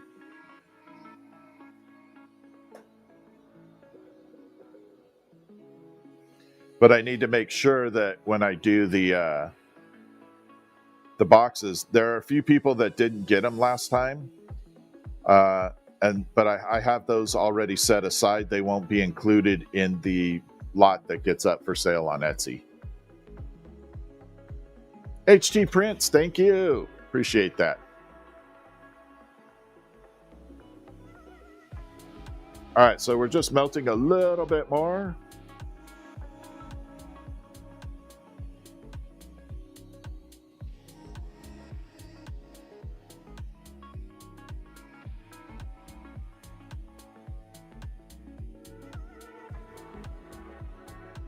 Okay, so this is where we're at. Yeah, I did save you one, Betty. Sicilian Dreams, how are you? No, I'm not making glass bottles. So I have for subscribers primarily, and then if there's any left over, I open it to the public. They're mystery boxes. So they have random items in it. It's a mystery box for $35, and you get at least double, if not triple, that. All right, so there is the spiral in it. Now we're going to make it into the candy. HT Prince, I appreciate you. All right, so we're going to make this into the candy now. I used to do these with just putting a little loop on there, but it didn't look right. Yeah, it should be Etsy tomorrow, yes. So we're going to come across and we're going to grab it here.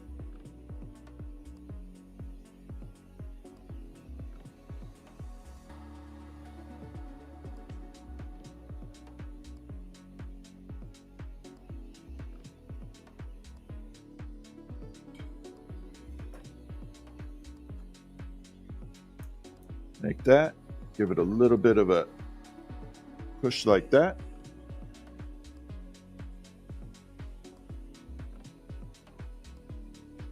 Okay. Then we got to make it look like a candy wrapper.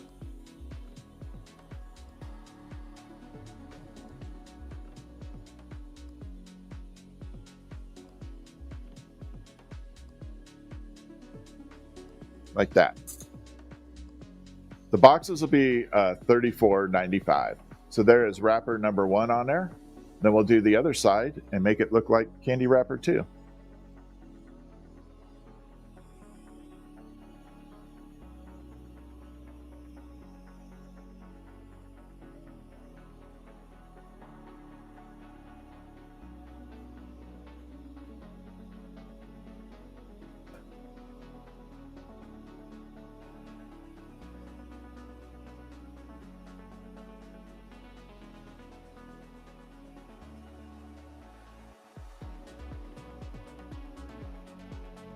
So I'm just adding this on here.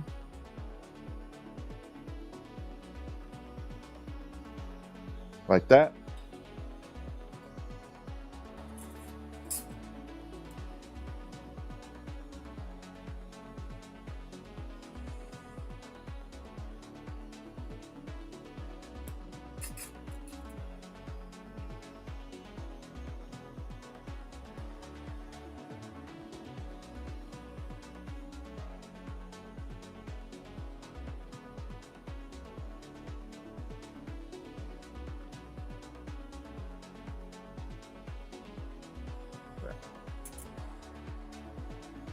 So now we got candy wrapper like that. Now, normally you would want to be done with this, but I give it a little bit of a tiny bit of character again. I'm going to show you the difference. It takes like 30 seconds to do this next part. So we go to the ends and you heat it up.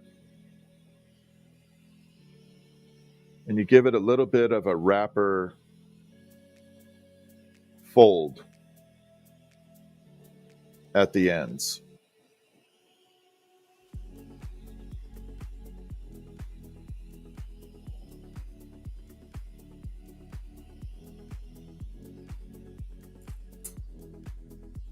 I don't know if you can see the difference in there, but it just created those little ruffles in there.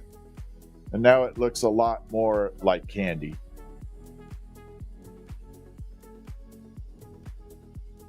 And then we just put a hook on it.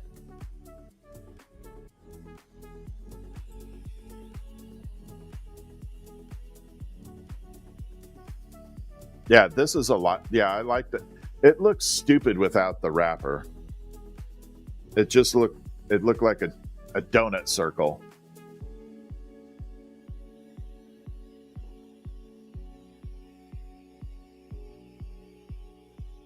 So once I put the wrapper on it, it worked out really well.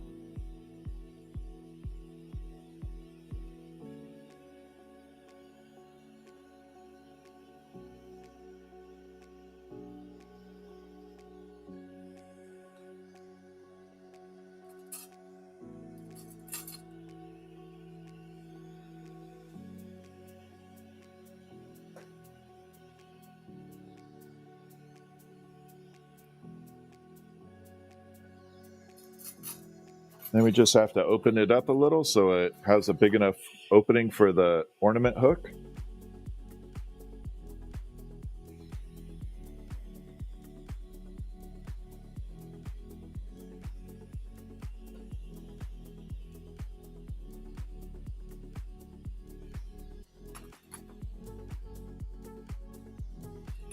Make sure it's straight too.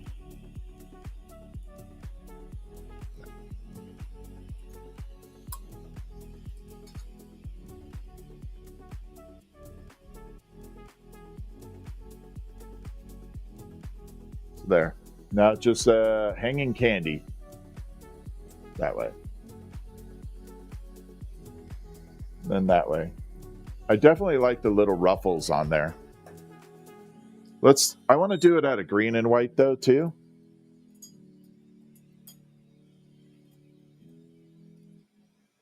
That definitely doesn't have that. The roses are 35 right now. Well, right now they've always been 35, but yeah. Okay, I want to try it with the green and white and see what happens. This time we'll do more of the white on there, less of the color. I haven't priced the 0 yet.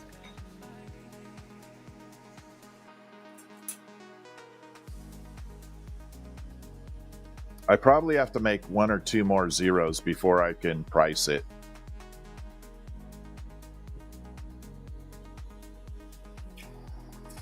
Okay, so we're going to do the same thing just with green and white. Okay.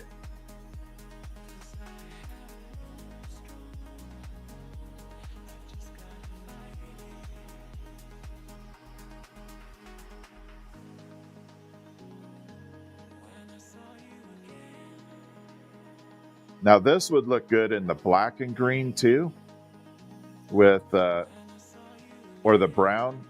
I like the chocolate mints, the chocolate and green. Oh man, those are such good.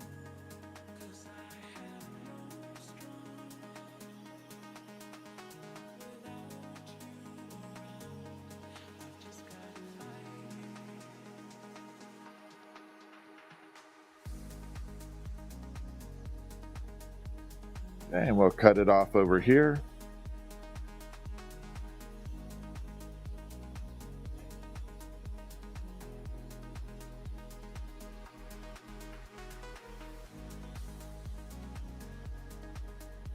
So what'd you all think? Did that look like a candy, or was I pretty close or not? Oh, Willy Wonka's chocolate fact. I would love to be a Willy Wonka. That would be awesome. You know what? That gives me a good idea. Maybe we'll do a Willy Wonka night too. When we get close to Christmas, we'll do a Willy Wonka. No, my arms never get tired.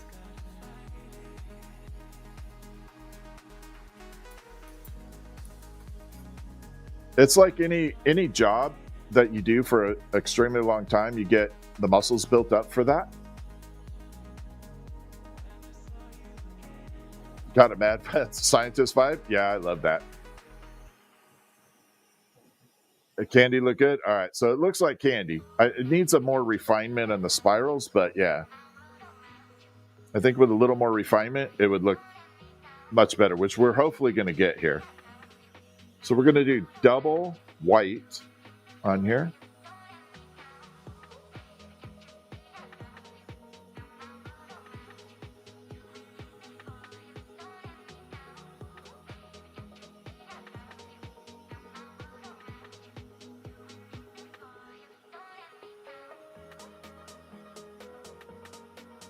And leave just a little bit for green. Yeah, the chocolate mints. Oh my God, that's so good.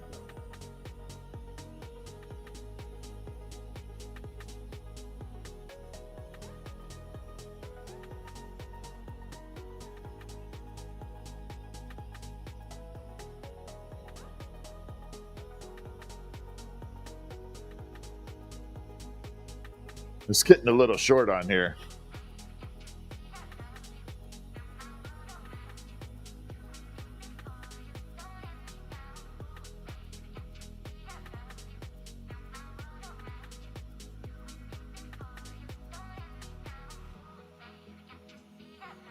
There we go. So now we got white running all the way around. Andy's mint, I was thinking about that, and Andy's mint would be really cool. Out of the wrapper, though.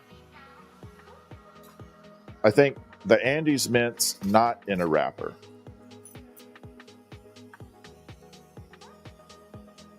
Biophilia. I hope I'm saying that right. Thank you. Appreciate it. If I'm messing it up, phonetically write it out and I won't get it wrong from here on out. Yeah, Andy's mints would be really good. So now we're going to add the green.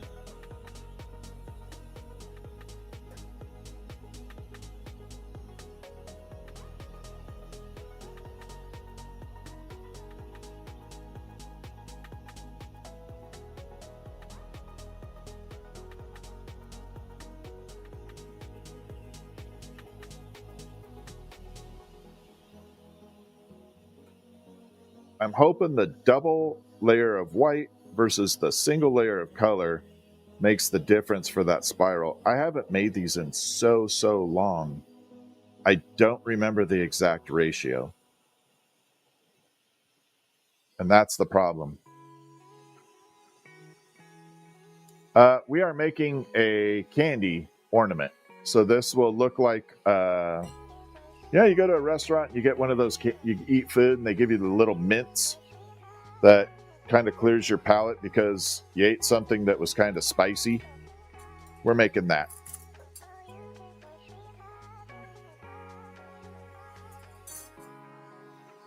Okay, so now we've got the green and white running around.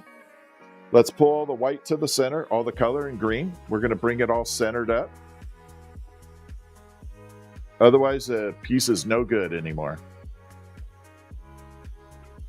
Got to bring all this color to the front.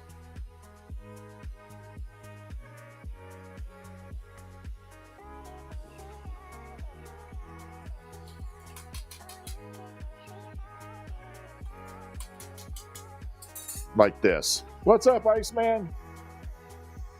Kind of like a candy cane, but we're actually making it more like the actual peppermints.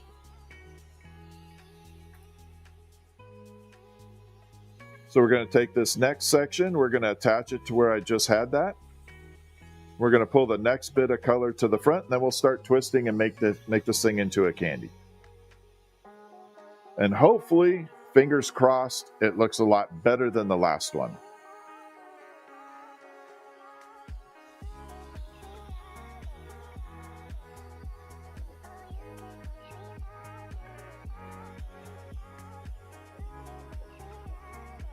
So we're going to bring this all front and center.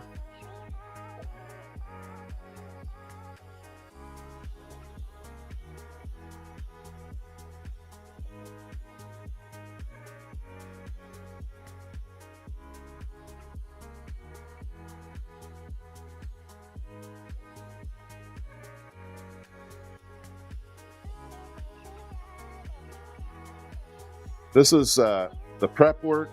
If this isn't done right, then the rest of the piece is just done. You might as well throw it away from this point.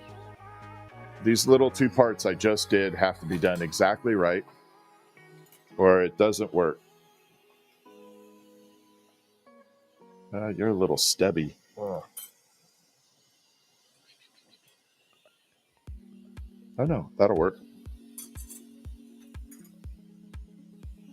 Okay, so last spot here. Sorry, I keep jamming through. If you have any questions, don't hesitate to ask. So now we got green, white, green, white, green, white. So we're going to grab this up.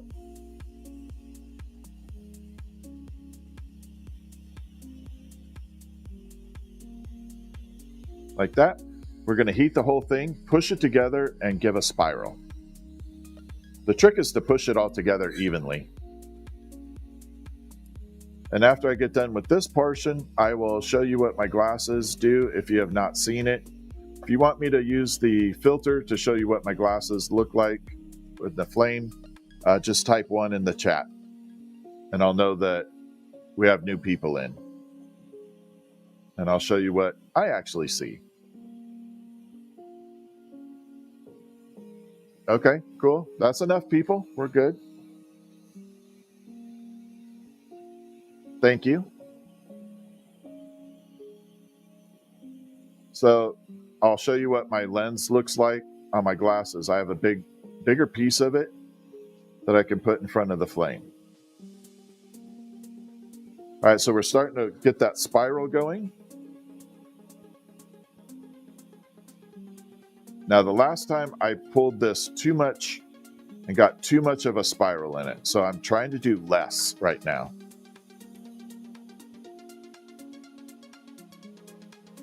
I don't want to spin it as much this time.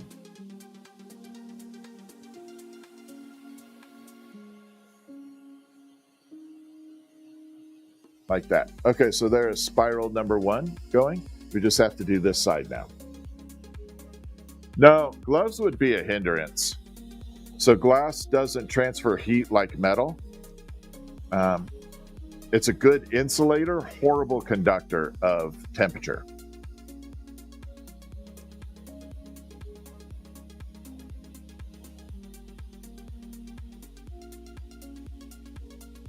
All right, so we're pushing this together.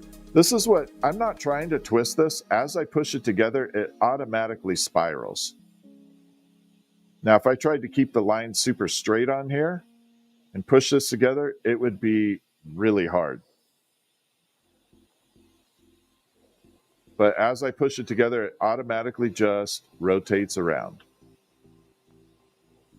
There we are. We're going to burn it off. Right there at the core. All right.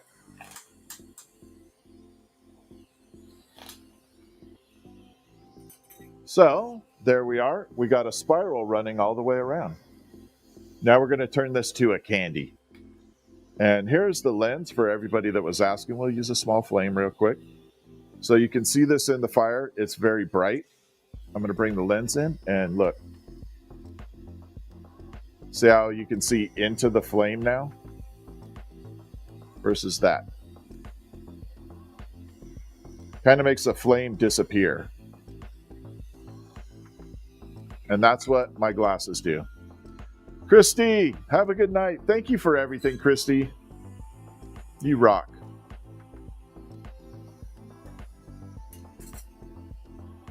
But yeah, that's what my glasses do through the filtering.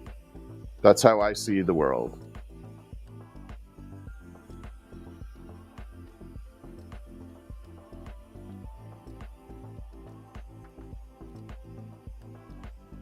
No, I don't do Rupert's drops. I think they're actually dangerous. Elena, how are you? Elena, can you message me, please? I got your box back again. I think I need to ship it UPS or FedEx. So can you please message me privately? The welding shades don't do the same thing. You got to have didymium. Now I have a shade 3 on top of the didymium lens for my personal glasses right now. So I showed you that filter, and but mine have that filter and a shade 3 on it. Yeah, I just wanted to give you the heads up, Elena. So I'll ship it UPS or FedEx.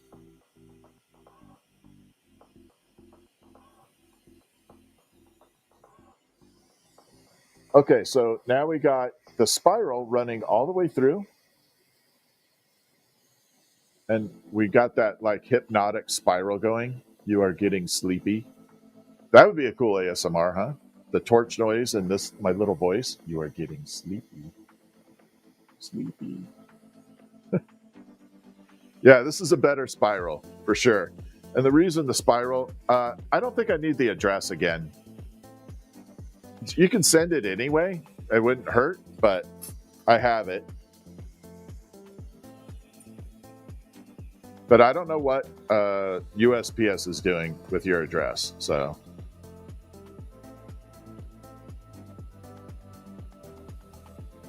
But we'll get it fixed, I promise.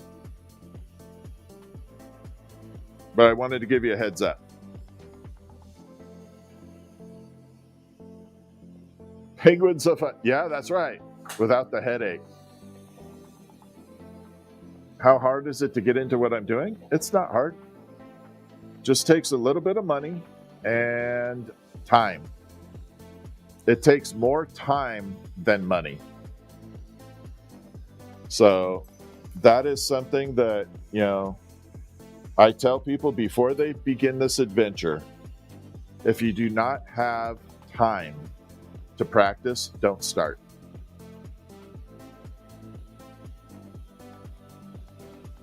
It'd be like trying to learn to play the guitar and not practicing.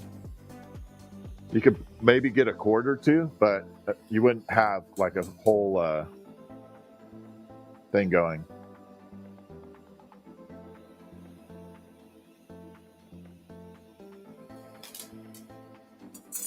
Like a repertoire. All right, so there it is right there. We're going to get this one rounded out now too.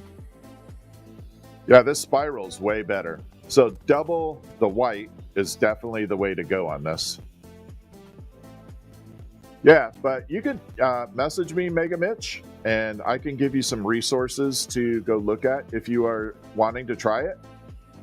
I'll give you some places and resources where you'll find all the information on materials and probably a glass blower around your area that can do a glass blowing experience, meaning a couple hours of their time just to play around with the torch and see if you like being around fire. Because that's the most important thing. You don't know if you like being around fire until you're this close to it. I can't tell you how many people I know that bought a whole bunch of equipment and got in front of the flame and said, "Oh, I don't like this."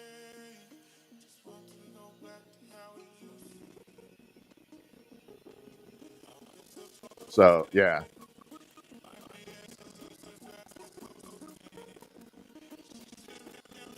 Yeah, definitely a better spiral right there. That's definitely looking better. I'm debating on leaving this rounded a little bit.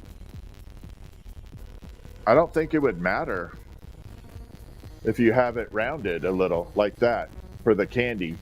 I don't think it has to be completely flat. I don't know. Let's do it flat, and I can always try another one later and compare them. We'll do a comparison A, B, and C later. We'll try it out that way. I'll do a poll. We'll list them all in a video, and you guys decide what's best. Okay, let's flatten this out.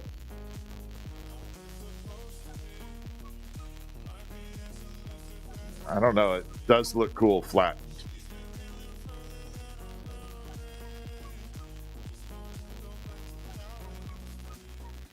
Yeah, I think it needs to be flat.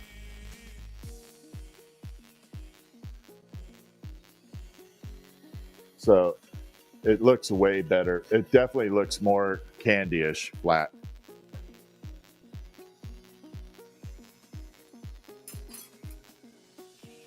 Let's do the other side and then we'll do it. Yeah, this is going to be a peppermint candy with a wrapper. So we're going to put the wrapper on it too. Would I ever go on that glassblowing show? Probably not. I don't like the parameters that they're set up with. I think you're kind of set up to fail. And I think that's the premise of the show, to see failure.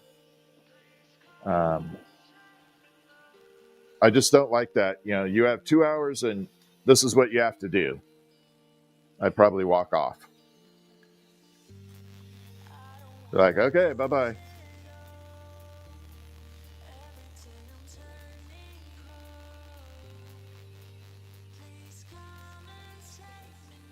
Now I would do a glassblowing show for other things.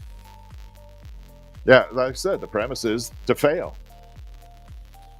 It's like watching NASCAR or a car, you know, a car race.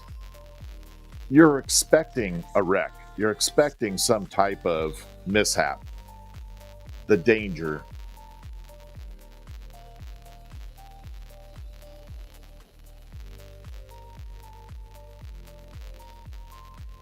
Now, I would love to do a show where, like memorials or wedding cake tops, where customer comes in and you get a parameter to make like a wedding cake top. And like kind of like Orange County Choppers or Buddy the Cake Guy. And you just make this really cool piece for the customer. That would be fun. I would definitely do that type of show.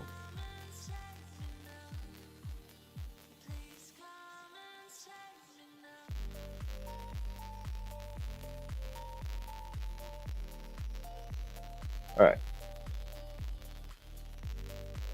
There we are. So now we have spirals, flat. Let's put the wrapper on it. Is that why drifting? Do drifts wreck a lot? I didn't think they wrecked that much. I didn't think there was a whole lot of wrecking and drifting. Milano has good, but I think Venice has, and Murano is the place that I would go if I was Italy for looking for glassblowing. I would definitely go to Murano and Venice.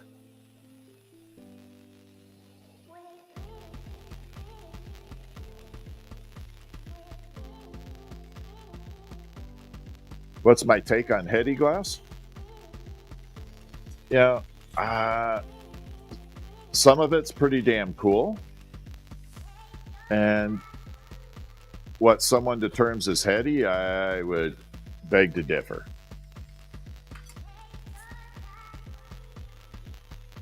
So, I don't know. It's just, it is what it is, you know? I've seen so many people call things heady glass, and it's like, no, that's definitely not heady. Maybe in your world, but not what I've seen.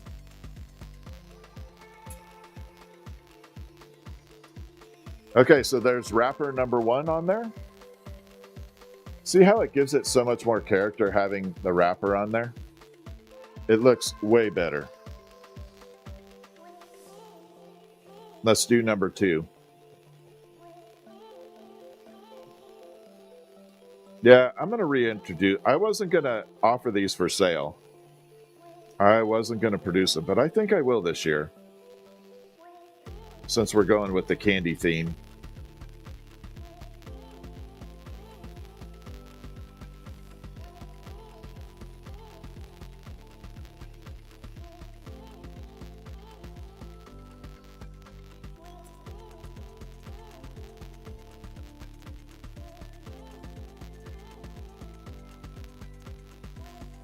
Oop, little crooked. Bend. There we go. My little special tools for making that. Just simple pliers. I'm telling you, if you are new to glass blowing, you do not need every freaking tool that these suppliers are selling. You can do a lot with hand tools, manufactured tools all pre-done. All right, so we're going to add that little ruffles in here. So I'm going to leave one ruffled and the other not. And you can see what I'm talking about. See how that's ruffled at the top there versus that one that just kind of looks there? Doesn't it look more like a candy wrapper having a little bit of a ruffle to it? That's what I was talking about it.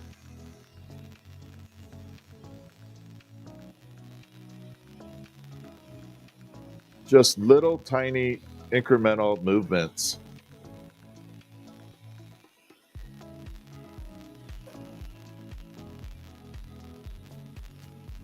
To me, make all the difference in the world. Thank you, Chantel. See? It just gives it that organic look like it's sitting in a dish. Although I probably went a little aggressive on this one. I think I'm going to back it out just a touch.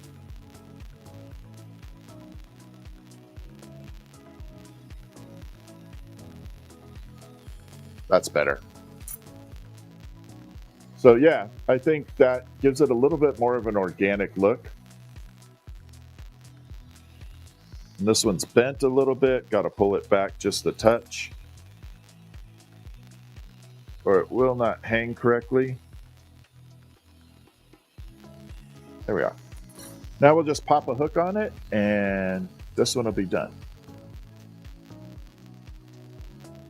I know. I'm actually worried about that. I am debating on sending these with disclosures that I am not responsible for someone trying to eat it.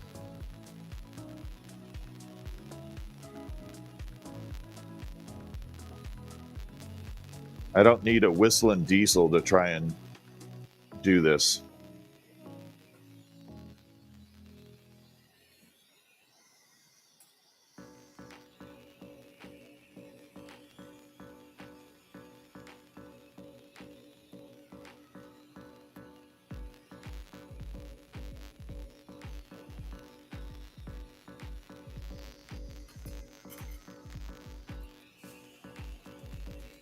Okay, we're going to open this up.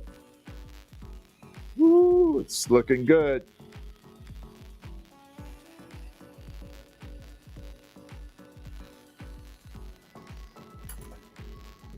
Make sure it's straight, which it's not.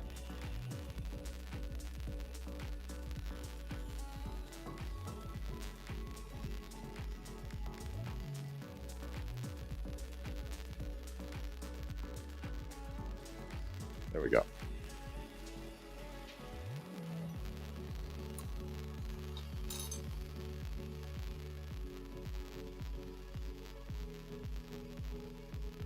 There. Now we got a candy wrapper. So that side looks good, but watch this. That one looks amazing. That side looks awesome.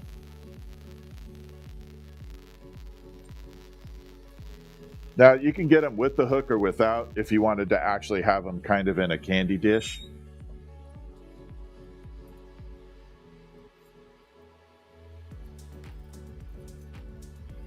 And technically, I think you could get a little wrapping around it, around where that candy wrapper is, and put a little cord and it'll hang off that. I think technically it would work. Let's see how this rose is looking. So this is the one we did earlier. I'm hoping the colors all struck out. Let's bring it out. Let's see. Yep. Now we got the colors coming to life. So there's the multicolored green on the rose, flower, whatever you want to call it. Definitely looks good. We'll check the other one. Since I have to separate it, the color should have struck on this one. So we'll see if the colors are popping. Yep. So this is the really sparkly one. It's more of a deep dark blue with organic stripes.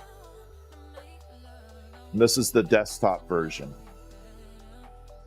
We're going to separate it right now.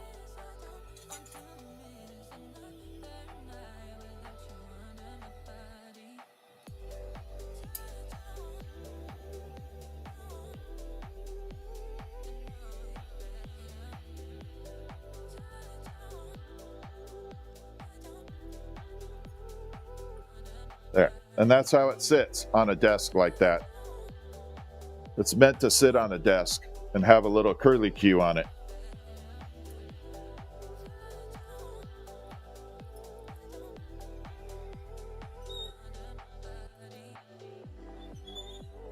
That I like. I like it. Yeah, the flower came out good. I never thought that I would like green on a flower. All right, so we're going to make a quick marble. We're just going to do kind of a marble. Oh, look, we got a see my page spam going. I don't know if you're here, Dragonfly. Red Squeak, thank you. Mods are on it. Will I make a mushroom implosion? Oh, you mean like the mushroom and the marble?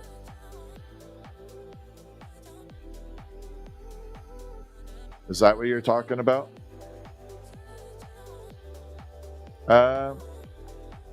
Yeah, I guess we can try it. I haven't done it in a long time.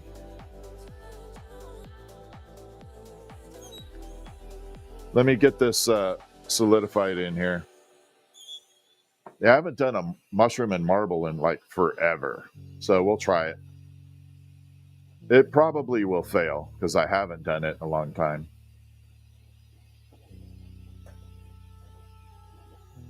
We'll try a mushroom and a marble. Okay.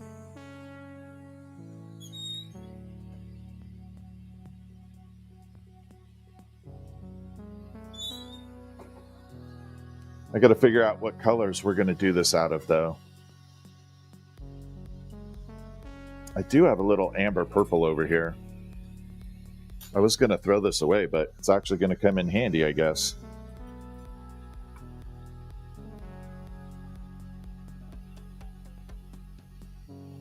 All right, so what we're going to attempt to do, I don't know. Good night, Betty. We're going to attempt to put what's called a mushroom in a marble. So you make a marble and you put a little mushroom that goes inside the marble. I have not done this in a very, very, very, very long time. So I don't know how it's going to look. But I am willing to give it a try. This might be my NASCAR moment where I completely fail.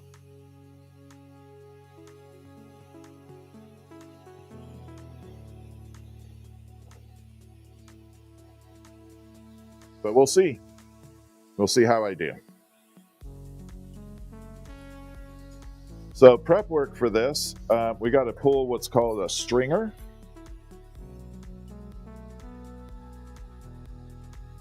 Kingpin. I would love to make a kingpin bowling ball. That would be fun. Yeah, clear marble.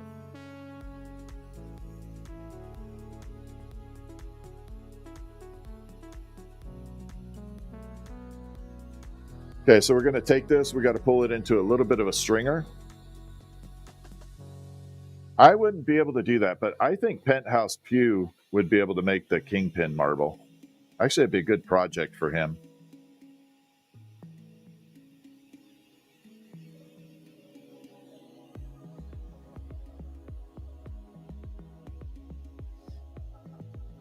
Okay, so this is, again, I haven't done this in a long time, so I'm very much out of practice. But we're going to do it. We're going to try it anyway, and we'll see if it works. So first things first, we got to prep for the mushroom.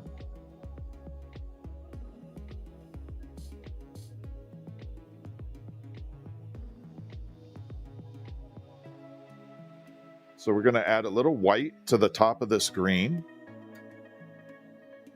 And then we're going to add amber purple on top of that white.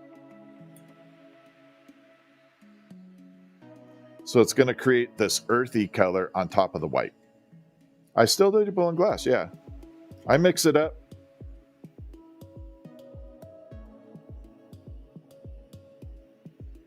I can do both. I'm not limited to one style or another.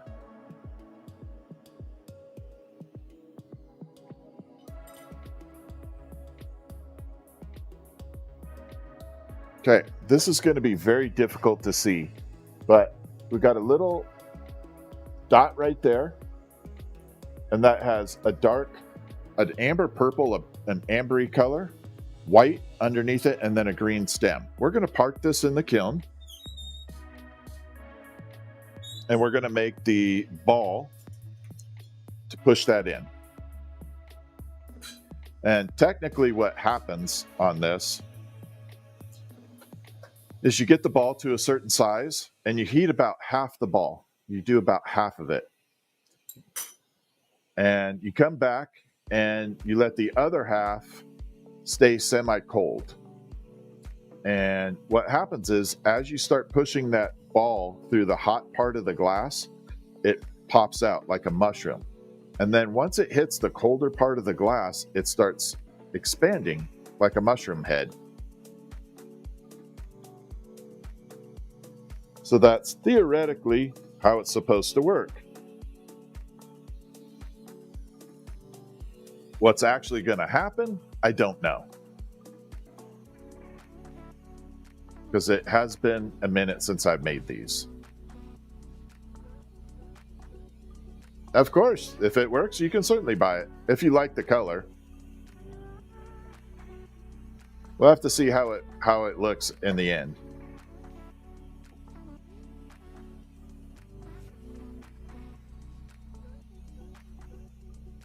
All right, so what I'm doing right now is building up that bulk. So I'll show you the filter while we're at it. See how that filters out? That's what my glasses are doing. Like that. Versus that. Had a moment to be able to do that.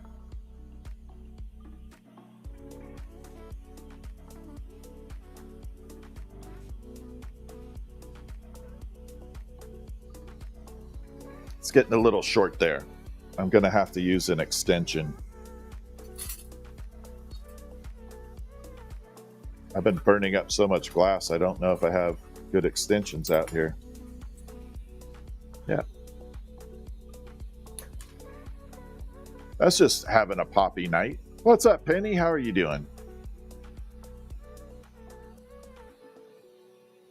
I guess I could say the night's popping.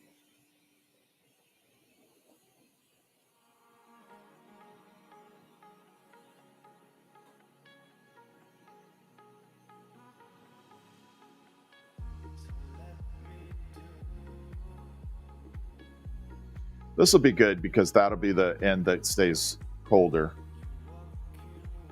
We're going to build this bulk up a little bit more. Can't sleep? I'm sorry, Penny. Well, listen to the sound of the torch and we'll hypnotize you a little bit. How's that sound? Fritz is probably out chasing a cardboard box. I don't know what's up with Fritz, but he loves cardboard boxes.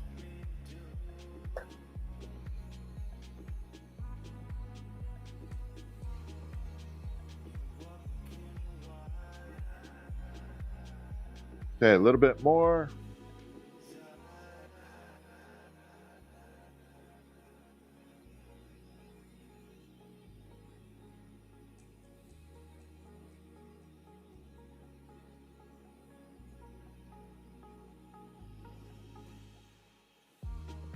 Okay, so one of the things, we'll do a little science here. One of the things that the glass itself doesn't heat up, right? So it doesn't transfer heat like metal. However, that light from the torch can create a like a laser beam or a magnifying glass. So I'm going to show you what it looks like and how it feels to me is like a magnifying glass burning your skin. So here we go. We're going to come out here, watch the end of this rod. Actually, I'm going to turn it down a little. See how bright that's getting? Now, if I had my hand at the end of that rod, it would burn it. So that's how bright that gets transferring through there. That's why you don't use real short rods. It gets hella hot that way. So it's a magnification of light that creates the heat.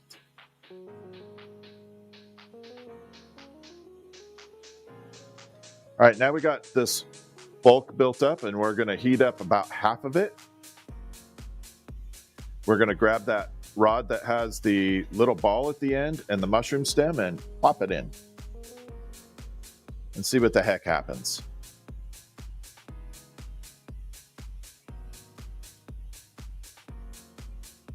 Like I said, it has been a very long time since I've done these. So you can see the end of it getting a little bit of caramel color going, but that's it. A little ball with a thinner stringer at the end. Gonna preheat it just a little bit.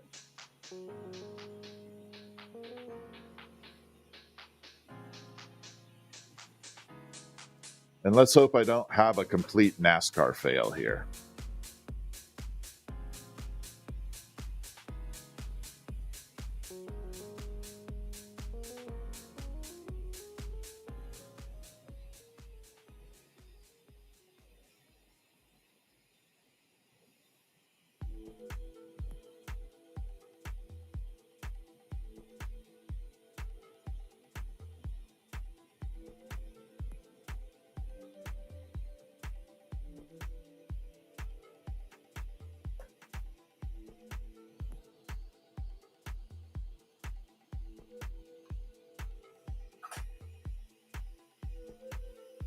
Not so impressed with it,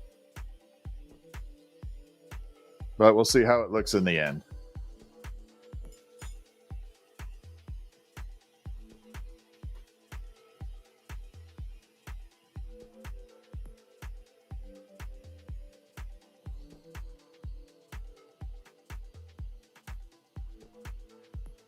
Actually, the mushroom stem has a little bit of a twist in it.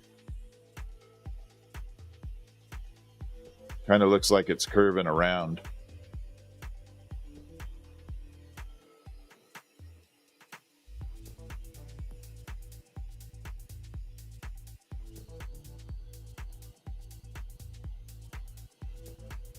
Yeah, it's been a minute since I've made this.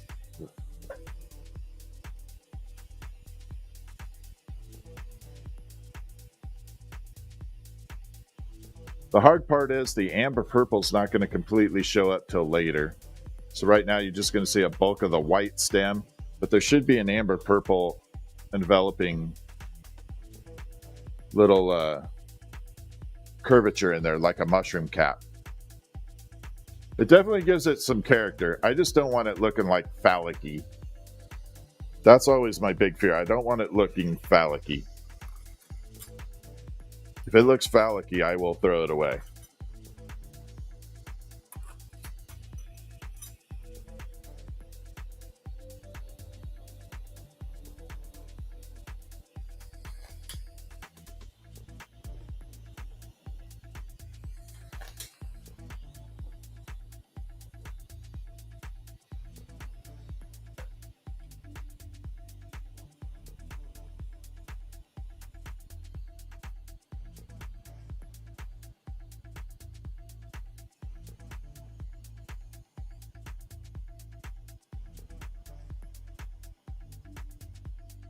Okay, and then we're going to burn it off up here.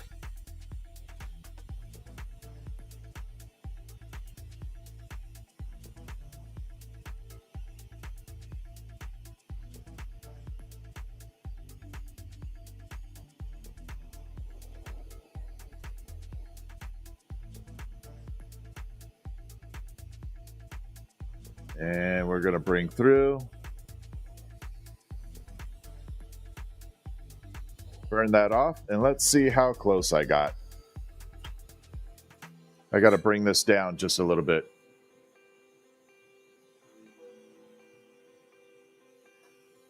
Can you get it down to a nickel size, flatten it slightly, and throw, you mean a bail on it? I might be able to get it nickel size. I could pull some of this top off of it. No, nobody says I look like James Gunn. Everybody says I look like Denzel. I don't know why, but they always say I look like Denzel.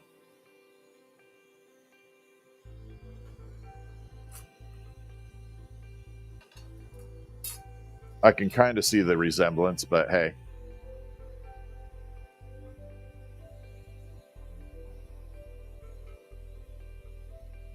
All right, so we're going to pull half of this off if you want it down to nickel sized. I'll get it as close as I can. But yeah, I always flatten one side. I'll flatten the side that I don't like.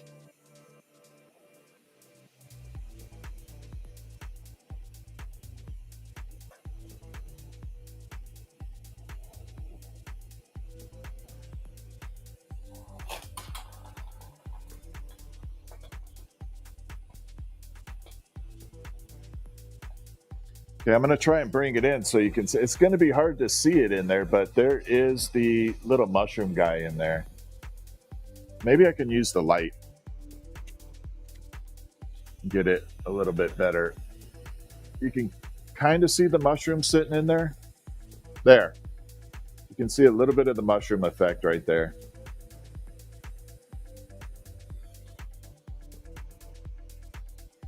All right, we're going to flatten it on the crappy side here.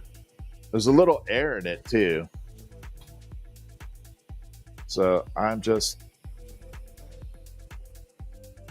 It looks better with the side with the air, but...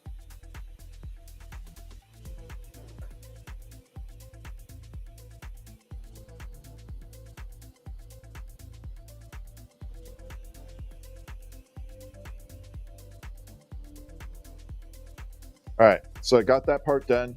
Let's give it some character, though. I want to put a nice shape on it. You can see the mushroom in there. I hope you can see it. I think it looks okay. It definitely has a really nice green on the background.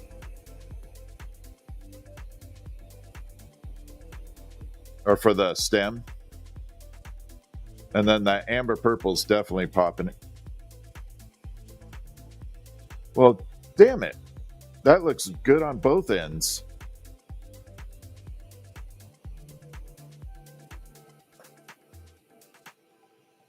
I don't know. I like the flattened end. I like the way it looks with the flattened end. I'm going to show you guys, and maybe you can see it. So there's the mushroom with the flattened in there, really tiny. Then there it is magnified. That little, it looks good from either end, either side. I'm going to smooth that out, make sure it sits really good.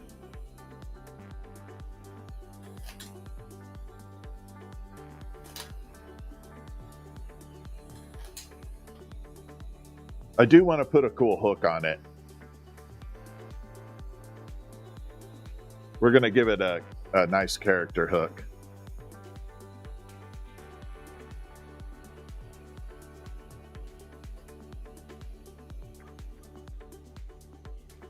We're going to do amber purple for a hook on there. I think that'll look magnificent, to be honest. And the amber purple's starting to come in. So I'm going to park this in the kiln for a temporary second.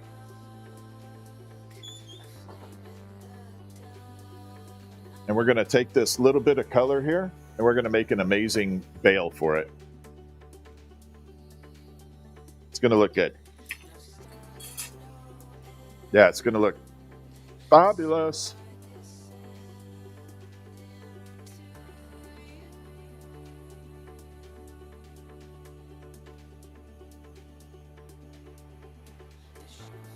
That was my Robin Williams moment. God, I miss him.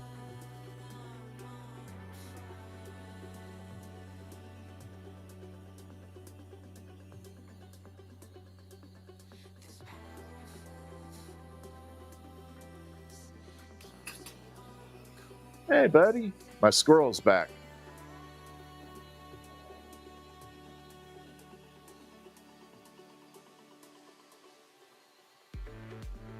All right, so we got a little flat disc there.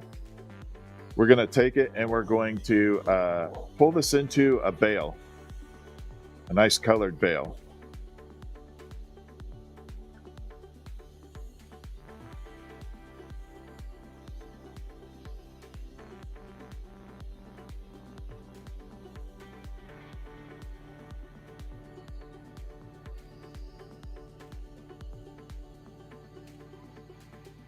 If you're going to make stuff, make it right.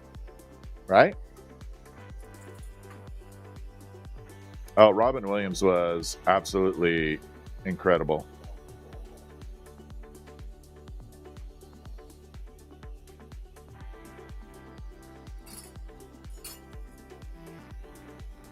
And then we're going to smooth it out. So I make the hook big enough to accommodate anything you could pretty much throw at it for a chain, but not so big that it looks obnoxious.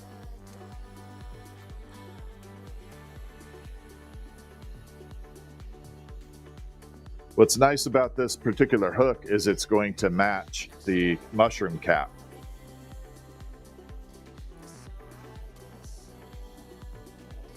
So it'll all blend in there looking really, really good.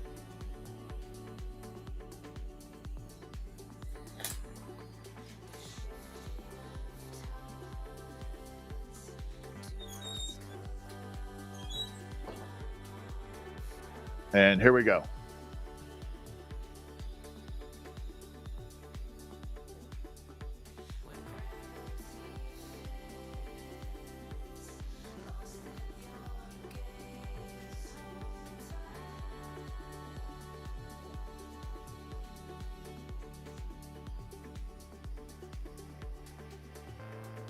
Oh, that looks epic. That looks good. I'm okay with that.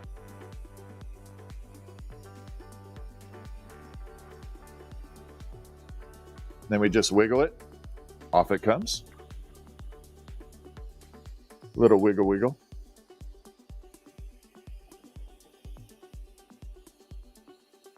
Make sure it's nice and straight.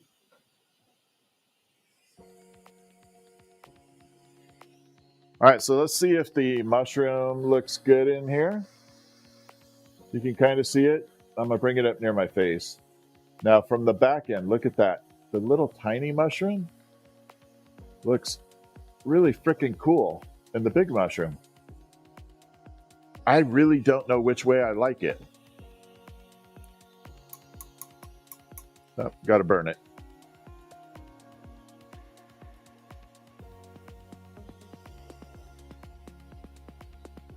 Thought it would pop off.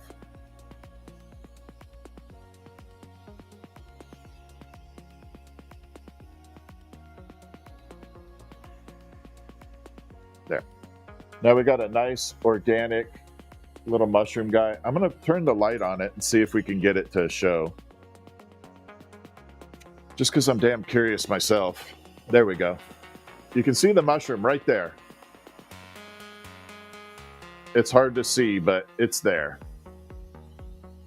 That's too bright. A little shadowy though. There it is.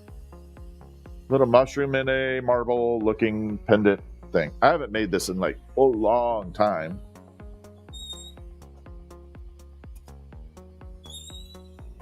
Kind of crazy how long it's been. In all honesty. Yeah, don't forget to hit the like and save.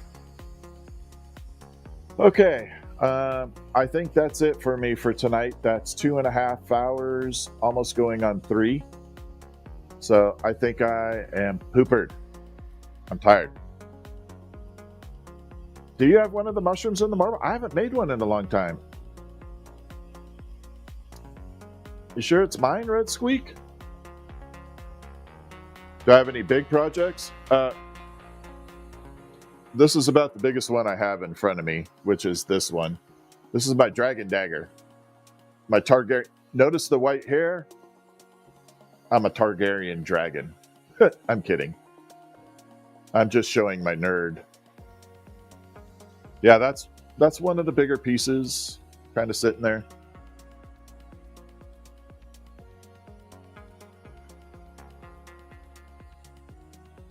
See, I got the white hair for it. All right, I do have to call it a night, though. Oh, gotcha, Red Screen. So I appreciate everybody. Thank you for hanging with me. It's like one of my favorite things about here is talking with everybody. So y'all are amazing.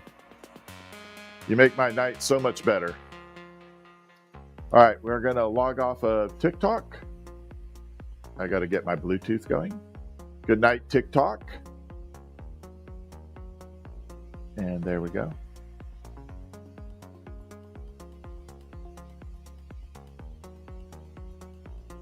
Okay. I don't know why TikTok is really angry at me right now. They're like, please don't go. Anyway, thank you, everybody. I appreciate you being on, especially YouTube. I appreciate you. We're a newer channel going on YouTube, so I'm pretty appreciative of it. So thank you very much. I'm going to expand this 1 second. Hold on, I got to read this message. All right. So thank you, everybody. Have a good night. I will talk to you later.